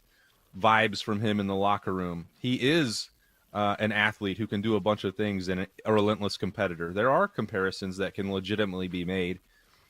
And then ultimately that job came down to, well, who's the guy who can do the most to expand the passing attack? And in this scenario, Dwayne Haskins becomes Julian Sayin. And again, that's reading perhaps way too much into one comparison from Ryan Day, but I think it was trending towards that anyway. And if it's confirmation bias for me to take that, I guess I'll plead guilty. Just to clean it up, it was not 5 billion, it was 4.9 billion, just so you know. So I want to make sure you're correct. And then Austin, my fault on that. You exaggerated a little bit there. The offensive line, we heard from them yesterday, and we obviously heard a lot about that. It feels to me like once what may have been considered a weakness is really a strength now. Do you feel the same way? Yeah, I thought going into training camp, Tito, that I probably told you guys this, that I thought this was going to be the deepest, most versatile. I don't know if the individual ceilings across all 5 spots are as high as, there's not a Paris Johnson on this team, for example. I don't know if they're all going to be first-round draft picks, but I think that this is the first time that I can remember now in 14 years covering Ohio State where there's 8, 9, 10 guys who could potentially play. I don't know if how much they'll rotate. I think there'll be some element of that. We saw Ohio State use that effectively during the college football playoff last year. Other national champions, including the one before Ohio State, did the same thing with playing 7, 8 guys, keep them fresh, give yourself more options, develop that depth, and prepare for the future at the same time. All those things are benefits. Now the challenge then becomes still figuring out which 5 that you want to start the game, and I don't think Ohio State has really settled on that yet. Tyler Bowen talked after practice on Tuesday. Ryan Day alluded to some of the, different permutations and machinations that are going on as they find primary and secondary positions for these offensive linemen. That has really been the buzzword, and sort of like very much like quarterback. Ohio State wants to get through scrimmage number 2, and then it will settle on what it wants to do and start shifting the gears towards Texas. But, I think we can reasonably assume, based on Austin Sareveld being named a starter coming out of spring and the fact that he's exclusively working at left tackle, that he's going to hold that job down. There's no real world that I can imagine, despite Josh Padilla playing well, where Carson Hinsman is not going to be starting at center. It very much feels like Luke Montgomery and Tegra Shabola are not going to be displaced at left guard and right guard, respectively. And so that creates a really fascinating dynamic, at least from the outside looking in, at right tackle, because Ethan Onyanwa is trying to find somewhere to play for this team, and Philip Daniels is trying to make it hard to not play for this team, to make the coaching staff put him out there. He is, I think, the fastest riser maybe of anybody throughout this training camp. Out of spring camp, it was pretty easy to just look at that and think, well, that's Austin Sareveld and Ethan Onyanwa, and they're not going to have to worry about these tackles or think about these tackles at all. And Philip Daniels said, not so fast, my friend. And he's very much put himself in a spot where he could be starting against Texas. And if that's the case, then Bob's going to have a little bit of a wild card with some shankability out there that I think he loves so much, playing right tackle, because Philip Daniels, the next time he doesn't start a fight at practice, might be the first one. That is true. A lot of juice. I mean, would that be disappointing with bringing in Ethan Onyanwa in the portal? He was a one-year guy, transfer from Rice. I think a lot of people thought he would be kind of a set it and forget it at left tackle, and it just really hasn't materialized. And, they have a culture of competition there, so you get it. But, I mean, does that feel like a miss, or is that more excitement about Philip Daniels and what he can provide? Yeah, I think you could make it. You could go. It's sort of your viewpoint on life. I'd take the more optimistic view of that, Bob, which is that Philip Daniels has. What does he take? Yeah, I think negative. I think a negative berm might take your pessimistic angle there and be like, well, this, because Ethan Onyanwa was certainly not cheap in the transfer portal. This was someone whose, other real option was going to the NFL draft and being a potentially day 2 pick with some of the feedback that he was getting based on what he had done at Rice and the experience he's had in his career and the size and athleticism that he has at 300 down to 330 pounds. He was 365 pounds when he got here. So I think that's a example that it's not like Ethan Onyanwa has not been working. I remember I talked to you, I think, after day 3 of training camp and in the individual drills, Ethan Onyanwa was stoning everybody. He won every rep. Now, that doesn't mean that everything is going to be perfect in team periods and you're going to have ups and downs. He's still learning new system, new responsibilities at Ohio State. And it doesn't feel like Ohio State felt like he was in a position where he could do that at left tackle right now, at least not compared to Austin Sareveld. But he's not out of this competition at right tackle. He's not out of consideration to play guard. Given what Ohio State invested in him, I think they probably did think that it would be a set it and forget it situation, as you mentioned, Bob. But, there's still, it is, I think, for me personally, more about what Philip Daniels is doing right. And then a reminder that even if Ethan Onyanwa didn't start on day 1, it's still very, very likely that he would have to play a significant role for Ohio State, whether that is rotationally, which is not what you were hoping for when you paid for it, but potentially if you have to play 16 games, how many offensive linemen did Ohio State need to get through last season? All of them. So, if the more depth you have, the better you're going to be.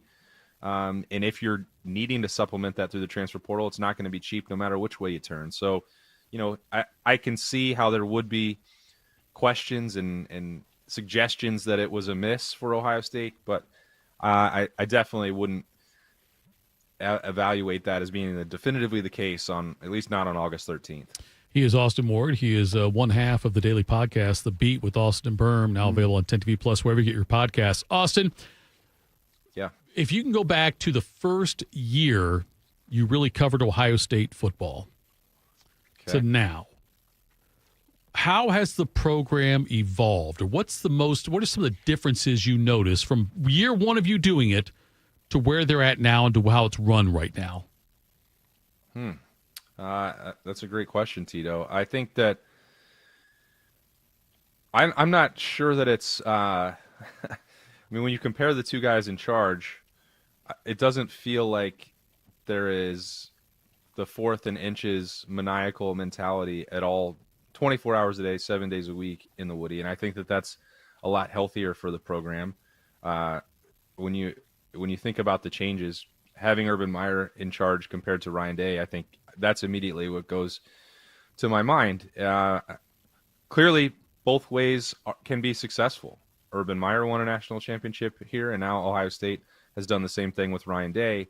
There are multiple ways to skin a cat, as the old cliche goes. But when it comes to, the strength program, Mickey Marotti is still here. And I think his philosophies or some of his, drills will change over time, but what you're going to get out of the Ohio State strength program, even though Mark Pantoni's job has changed dramatically in 14 years.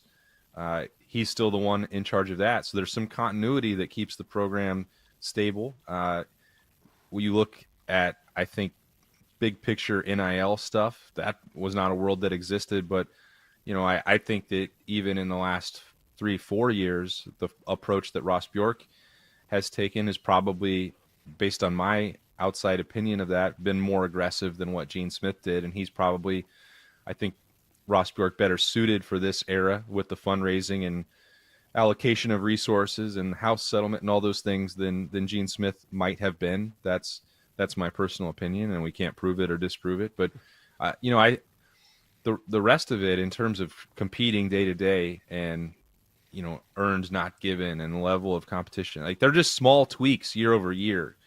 But I think that the thing that I notice more than anything else is just the general vibe and the family atmosphere around Ohio State. It feels to me very different than 2012. Is that like a Brian Kelly family atmosphere? No, it's not like that. Fortunately, I don't think that's a fake accent and makes you feel like everything about that program is phony to me. Again, that's an outside opinion. I don't know.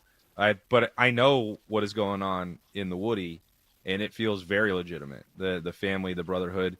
They had family weekend again, coming out of the scrimmage, Sunday picture day, family was all there. Parking lot was absolutely jam-packed with everyone who wanted to be there to see their sons and be around, the program on Monday, Bob. And it's very cool to see that. And I know that other programs can do things that are similar to that. But that part also has not changed really about Ohio State, although there are opportunities to turn it off. And I think that's for the betterment of the program compared to 12 years ago, 13 years ago. Go ahead, Bob. Go ahead. What is the defensive line interior situation? I think that's probably the outside of the quarterbacks, the last bastion of questions that we've got to figure out here of what those answers will look like. The Edric Houston scare at the beginning of camp, he's fine, back and practicing.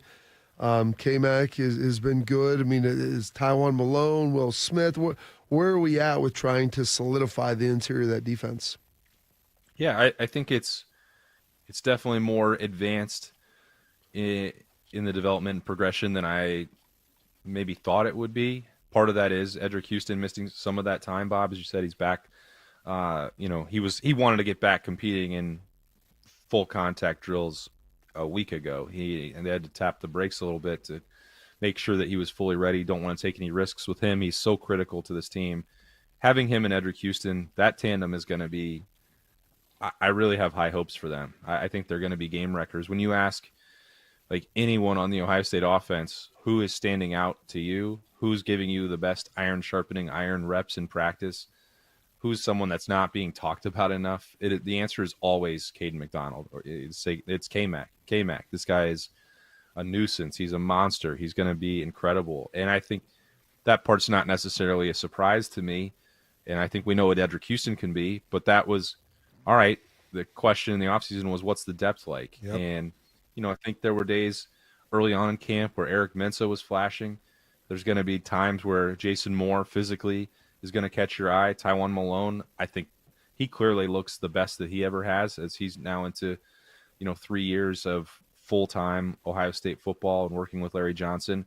Will Smith, I think, has been really important to help, give some help behind Caden McDonald. So pretty interested to hear from Larry Johnson and the Rushmen on Thursday. They have their position media day where Larry Johnson always wants to rotate. How comfortable is he that on the interior? I think he probably feels better about that with the options on the edge. So that conversation is not over yet, and we can't really put a pin in it until they actually go out and play Texas and we see what that looks like, because we know how dominant Tyleik Williams and Ty Hamilton were and how critical that was to stopping the run, to just have those two linchpins that no one was going to move them. Jane linchpins. Yeah, absolutely right. Jane linchpins, as they're famously known. That's the part where you still have to look going into that Texas game. What is this going to look like, and how many guys can get out there and help? And it is just a bit amusing that someone we thought who would be providing that depth is going to be lining up at defensive tackle for Texas, and then getting some German trash talk from Carson Hinsman. We'll get you out of here on this one, Austin. You brought up the phrase skin a cat. There's more than one way to skin a cat. You said that earlier. I've never been to Wyoming. Have you ever skinned a cat? Have you met somebody who skinned a cat? And what's the purpose of skinning a cat? To make a coat. A cat. Okay, I'm thinking a house cat. Yeah, a cat coat. But I've got a small cat. Go ahead. You need a lot of them. Yeah. Got to have a lot of them. You sew them together, make a blanket. Yeah, sometimes, I hate cats. I've never skinned one. That's what Bodie's doing right now. It's his sister's cat. Let's not do that. I haven't done it, Tito, to Okay. answer your question, but All I can understand the impulse as someone who hates cats. I was attacked by a cat when I was a young lad. Oh, Austin, I've got a great story. You know that about hate them. My buddy that killed a cat. I wish that cat was dead for sure. I'm sure it is. I was like 7 years old, but yeah, I can understand why someone would want to, based on my own experience, but I'm not sure I know how, although I'm told there's a lot of options.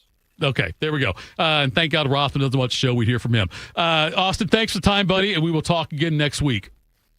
All right, see you guys. That was Austin Ward joining us right there. Appreciate that. Again, the Austin Berm to their podcast. It is The Beat with Austin and Berm, available on 10 TV Plus, wherever you get your podcast. Go check it out. Do a search on that one, but it's now streaming on your schedule. Coming up next, we'll tell you what's got us juiced. Morning Juice.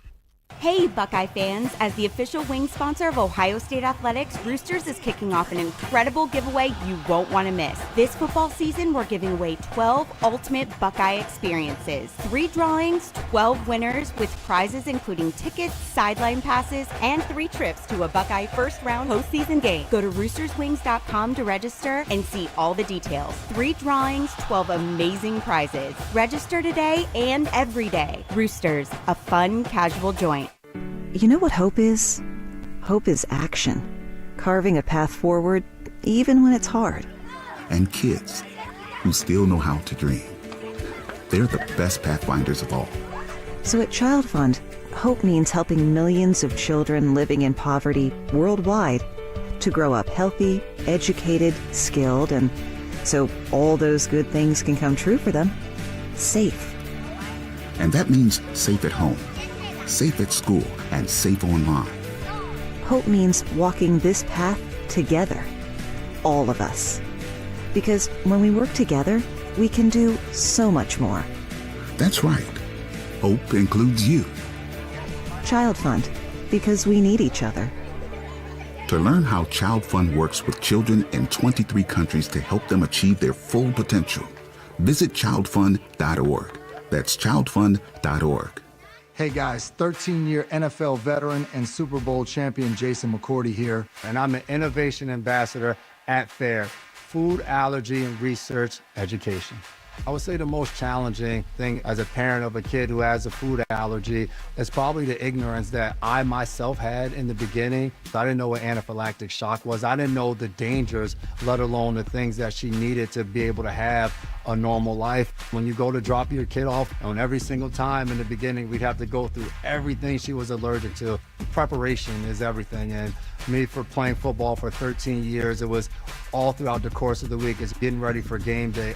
When you're on the field, you're playing for your fans. At home, you're playing for your family. My playbook: read labels, keep it allergy friendly, and have an epinephrine nasal spray as a backup plan. Because when my family's safe from food allergens, that's the real victory. Visit foodallergy.org to learn more. Lexi spent more than 6 years in foster care. Before I was adopted, I felt alone. With help from the Dave Thomas Foundation for Adoption, Lexi now has a forever family and the foundation for a bright future. Adoption changed me for the better. I feel like I can be whoever I want to be. You can help find permanent homes for children still lingering in foster care. Learn more at davethomasfoundation.org. Attack and dominate. You're locked into Morning Juice. Sponsored by Riverside Bank of Dublin. Here's Bobby and Tito. All right, final segment of the program. Thank you to all the chatters. More than 200 strong in there today, Bobby. Appreciate that. Love how you get the juicers bring it always. That gets me juiced, but not officially, because we can't say what got us juiced until I do this. What's got you juiced? Sponsored by Billiards Plus. Find your next grill and everything you need for the master griller. Billiards Plus on Dublin Center Drive in Dublin. He's a master griller. He's the general. Bobby, what's got you juiced? Oh, goodness. Yesterday, my daughter had her first high school tennis match. Ooh. She was playing some doubles. They ended up winning in a tiebreak, lost their first set, won the second.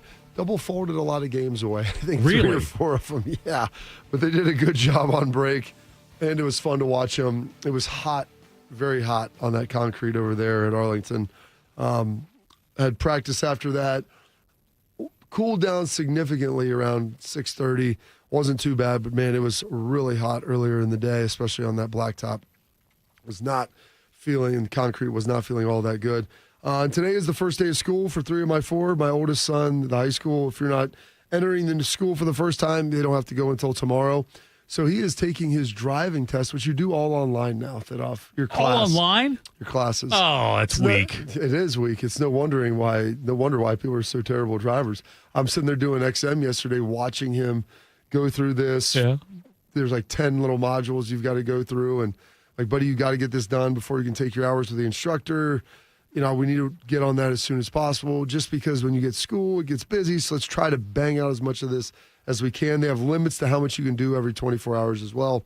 But he's got that going. But well wishes to my 3 other kids. McLean will be entering, my daughter, for high school for the first time as a freshman. Cullen will be entering middle school as a 6th grader, as I know your daughter is as well, Thitoff. And then my youngest, Caleb, I said this will be the first time he'll be at school by yourself, bud. Same thing with Artie, yeah. Yeah, you got 2 more years after this. But this is kind of your foray into, letting your light shine. So hopefully they're all enjoying it today, excited and happy for them to be out there experiencing it, making a first impression with everything. And it's kind of wild to think that I have 2 kids in high school now at this point. And old. I'm getting old. One of them will be driving. So only having one left in middle school. I was walking through Meet the Teacher yesterday with with Caleb and Courtney. Yeah. And I'm looking at all of the people there that have, that's their first kid and have younger kids running around. Mike Nugent being one of them. Oh, Nuge was there? Well, yeah, Nuge's daughter, Nicoletta, is Caleb's age. Okay. So then he has 2 more that are younger, and I keep reminding Nuge that he'll be your age when the kids graduate. He'll be in your boat when his kids are graduating high school. And he's like, don't remind me. I said, buddy, I got 2 years left in here. You've got about 10. So congratulations to you. Congratulations to everybody out there starting school. I know today, some yesterday, some tomorrow, Friday. So enjoy it. It's fun to get going. It's always, first couple of days are always good, so you start getting the homework and all the work in. But we got high school football starting this week as well. Scrimmages, and the games will be for real next weekend. So just excited about all of that. Buckeye training camp will be coming to an end. There's colleges that'll be getting going as well. So just try to enjoy it all. It's a new beginnings, and it'll all be over at some point in time. So just try to enjoy that as much as you can. Nathan, what has Schlegel got to say? 100% BYOJ. Bring your own juice. It's not different knocking someone's junk off. That's outstanding. Nate, what's got you juiced? My sister Andrea gave birth to my nephew Landon back in June. Unfortunately, she lives down in Florida.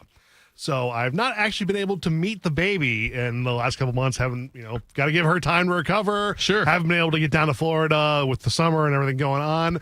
But yesterday I got confirmation my sister and the kids are coming to visit next weekend, so I finally get to meet my baby nephew, and I'm very excited about this. That's outstanding. Whereabouts in Florida? They are in Tampa. Okay, see, now you have a reason to go down to Florida, though, in like December, January, Right, when you get crappy weather here. Yes, that's perfect.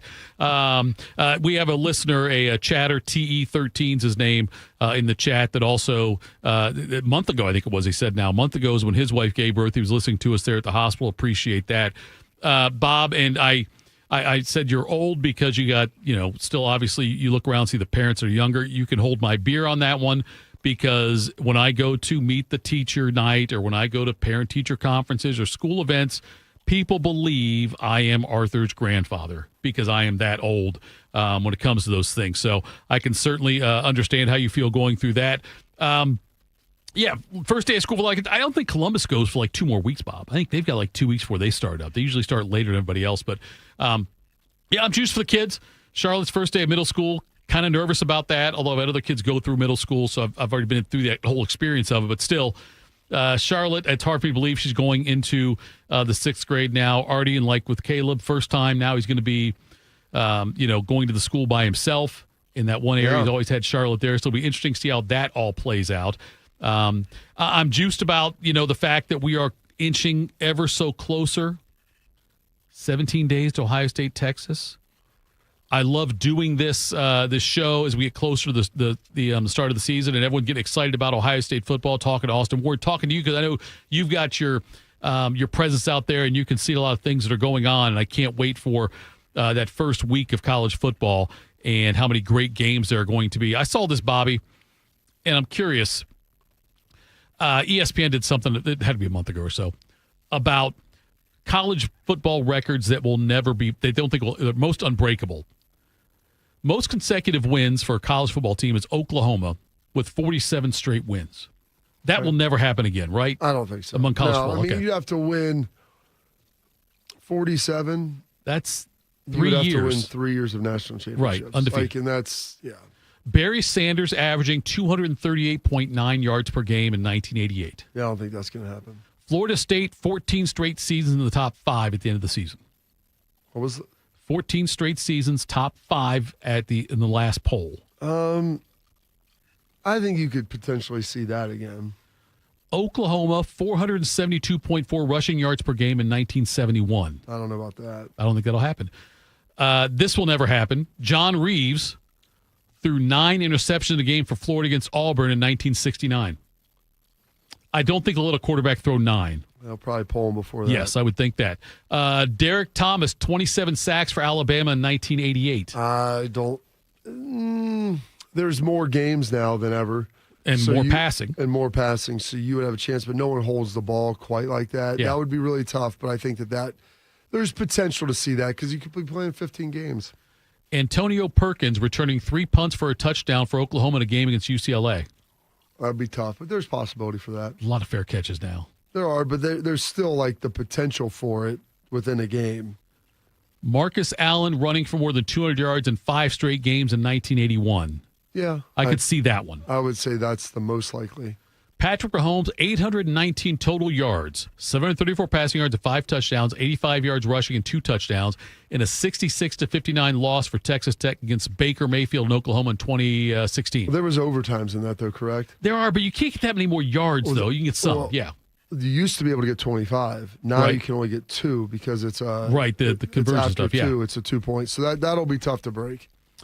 Saban won 100 straight games against unranked opponents over 14 seasons from 2007 when they lost to Louisiana Monroe in his first season until A&M beat them 41-38 in 2021. That's 100 straight games. Ryan was on his way until they lost to Michigan last year. Yeah, he was getting like he had a shot at it at that point. Yeah, but 100 straight games against unranked opponents. I think that one's doable also. That is. Like I said, Ryan was on his way until he lost to Michigan last year. Like they were unranked. That would have been fine. He'd only lost to ranked opponents until that point. Yeah, I think that the Sanders one's going to be tough, the 238.9 yards a game in 88. But I do think, the Marcus Allen one, and you just have to hit the right stretch because we've seen guys have a couple or 3 200-yard games in a row. It's not completely out of the realm of possibility. it'd be tough at Ohio State just because of how much they share the ball anymore. But if you get one of those situations where you've got a team, that has just one legit running back and they keep leaning on him, I think that I'm trying to think of the running back for Michigan State, Lorenzo White, played for Michigan State in the 80s. I think he had like 40-something carries in one game when they lean on guys like that. Oh, by the way, the running back that I was referring to with Curtis Martin earlier in the show, Lamont Jordan. Lamont Jordan, yes. Yeah, out of Maryland. Okay. Yeah. I mean, think Zeke's 3-game stretch at the playoffs in 2014, if you have multiple more playoff games to go through. Right. Yeah, you have that also, and then also the start of the next season kind of thing, if you can carry it over on that. Anyway, I thought that was interesting, though, when I saw that, all those stats. And, I think the 47's damn near impossible. I can't Bobby, I don't think we'll have another undefeated national champion.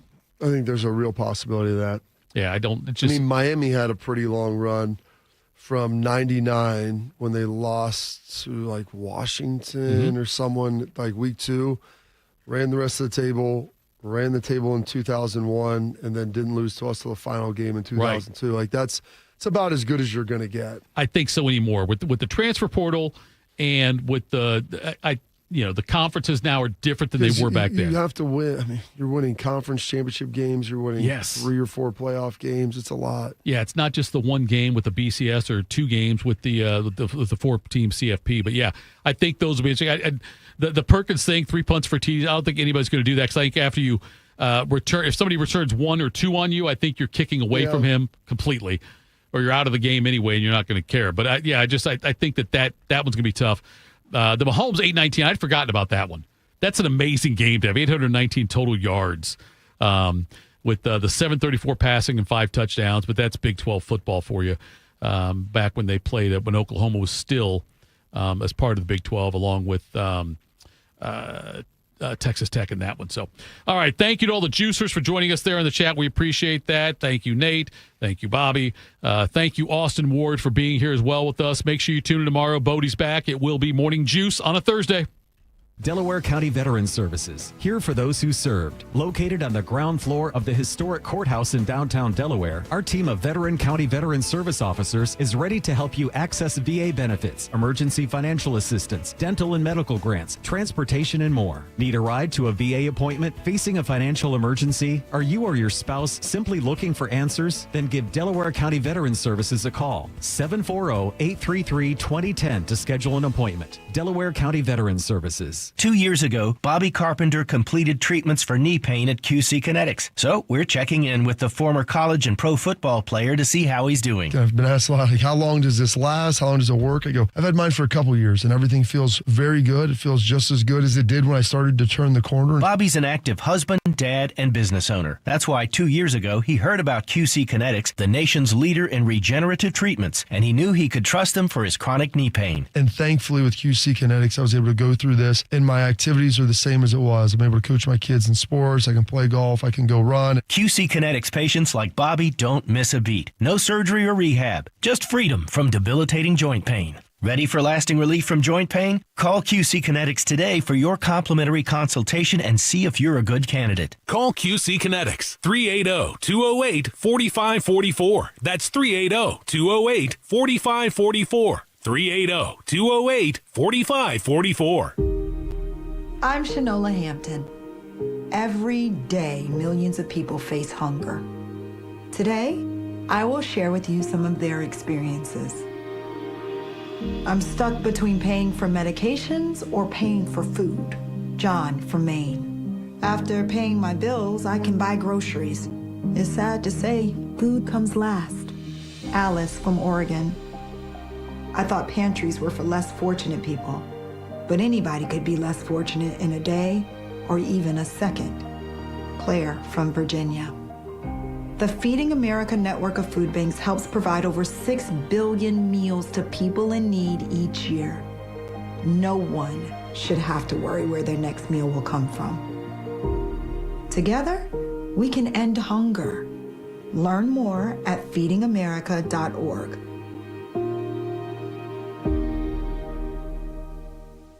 There's danger out there. It lurks on highways and quiet neighborhood streets. It's more likely to kill you than a shark and more terrifying than the biggest snake. Distracted driving claims lives every day. Every notification, swipe, social post, video, or selfie while driving risks your life. So while you might think public speaking or the zombie apocalypse is scary, what's really terrifying and even deadly is distracted driving. Eyes forward. Don't drive distracted.